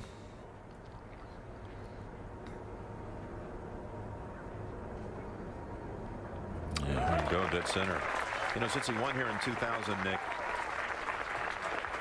all good finishes, but not what he's looking for. He's looking for another jacket. He was 18th backing up his win in 01. But since that time, 7th, 6th, 6th, 5th, and 8th. But he was the man who brought the sushi chef in for the Tuesday night champions dinner, and that has been a welcomed. That was the Thai meal. Yes, so exactly. Popular. Friends Charlie and Nan. Exactly. He set a new tradition where we now have our hors d'oeuvres on the front veranda. Remember Byron Nelson calling that the best champions dinner he ever had. I'd agree with that. Well, a chilly evening in Augusta, and don't forget that coverage of the Masters continues with Masters Extra at 3 o'clock Eastern Time, noon Pacific, at masters.org and cbssportsline.com. Second round coverage here on USA at 4 o'clock Eastern, 1 Pacific Time, and a special rebroadcast tonight and tomorrow night, both nights at 8 o'clock Eastern, 7 Pacific, here on USA. And coverage of the Masters continues with the late night highlight show on CBS tonight and tomorrow night at 11:35 p.m. Eastern and Pacific. Jim Nance and David Faraday will host things, and then full coverage on the weekend, Saturday at 3:30 Eastern Time, Sunday at 2:30 Eastern Time. So our leaderboard, Justin Rose, Brett Wetterich, Masters rookie, sharing the lead at 3 under par, then Toms and Howell at -2. Rich Beam, among those at -1. He's in the final year of his exemption for winning the PGA Championship at Hazeltine. Davis Love, even par. Just 9 players under par. VJ, 73. Luke Donald, tough finish also. 73. The young Aussie, a 74 today. Adam Scott, winner in Houston last week. And how about Craig Stadler and Fuzzy Zeller? Those +2s are pretty good on a day like today. One better than Jim Furyk, the number 2 ranked player in the world. Mike Weir opens with 75. Here's the name Tom Watson, also at 75. The scoring average today just over 76. It was a difficult scoring day for the players. The course played awfully tough. Here on Masters Thursday, the 71st Masters.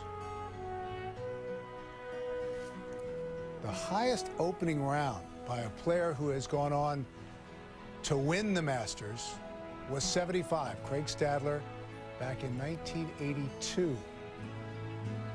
Some of the notables, Adam Scott, you saw his 74. Jeff Ogilvy, the reigning U.S. Open champion, 75. Sergio Garcia, 76. Phil Mickelson struggled, went out in 40, shot 76. And shortly you'll see the name Ernie Els. It was a very tough day for Ernie with a round of 78. John Kelly, the amateur runner-up at the U.S. Amateur, one of 5 amateurs in the field. And let's send you back over to the 18th. You know, a couple of notable rounds under par today. Vaughn Taylor right here in Augusta. Last year grazed the cup at 18 to make the cut, trying to make the cut, but missed on his maiden voyage last year, but 71 today. And J.J. Henry, his first Masters today, birdies the last hole. Finish 1 under. Stall, thanks. Okay. Yeah, I like that, David. Very difficult shot here. Obviously that ball is sitting down. It will come out on a lower trajectory, and as we know, if he carries it all the way to onto the green, it will go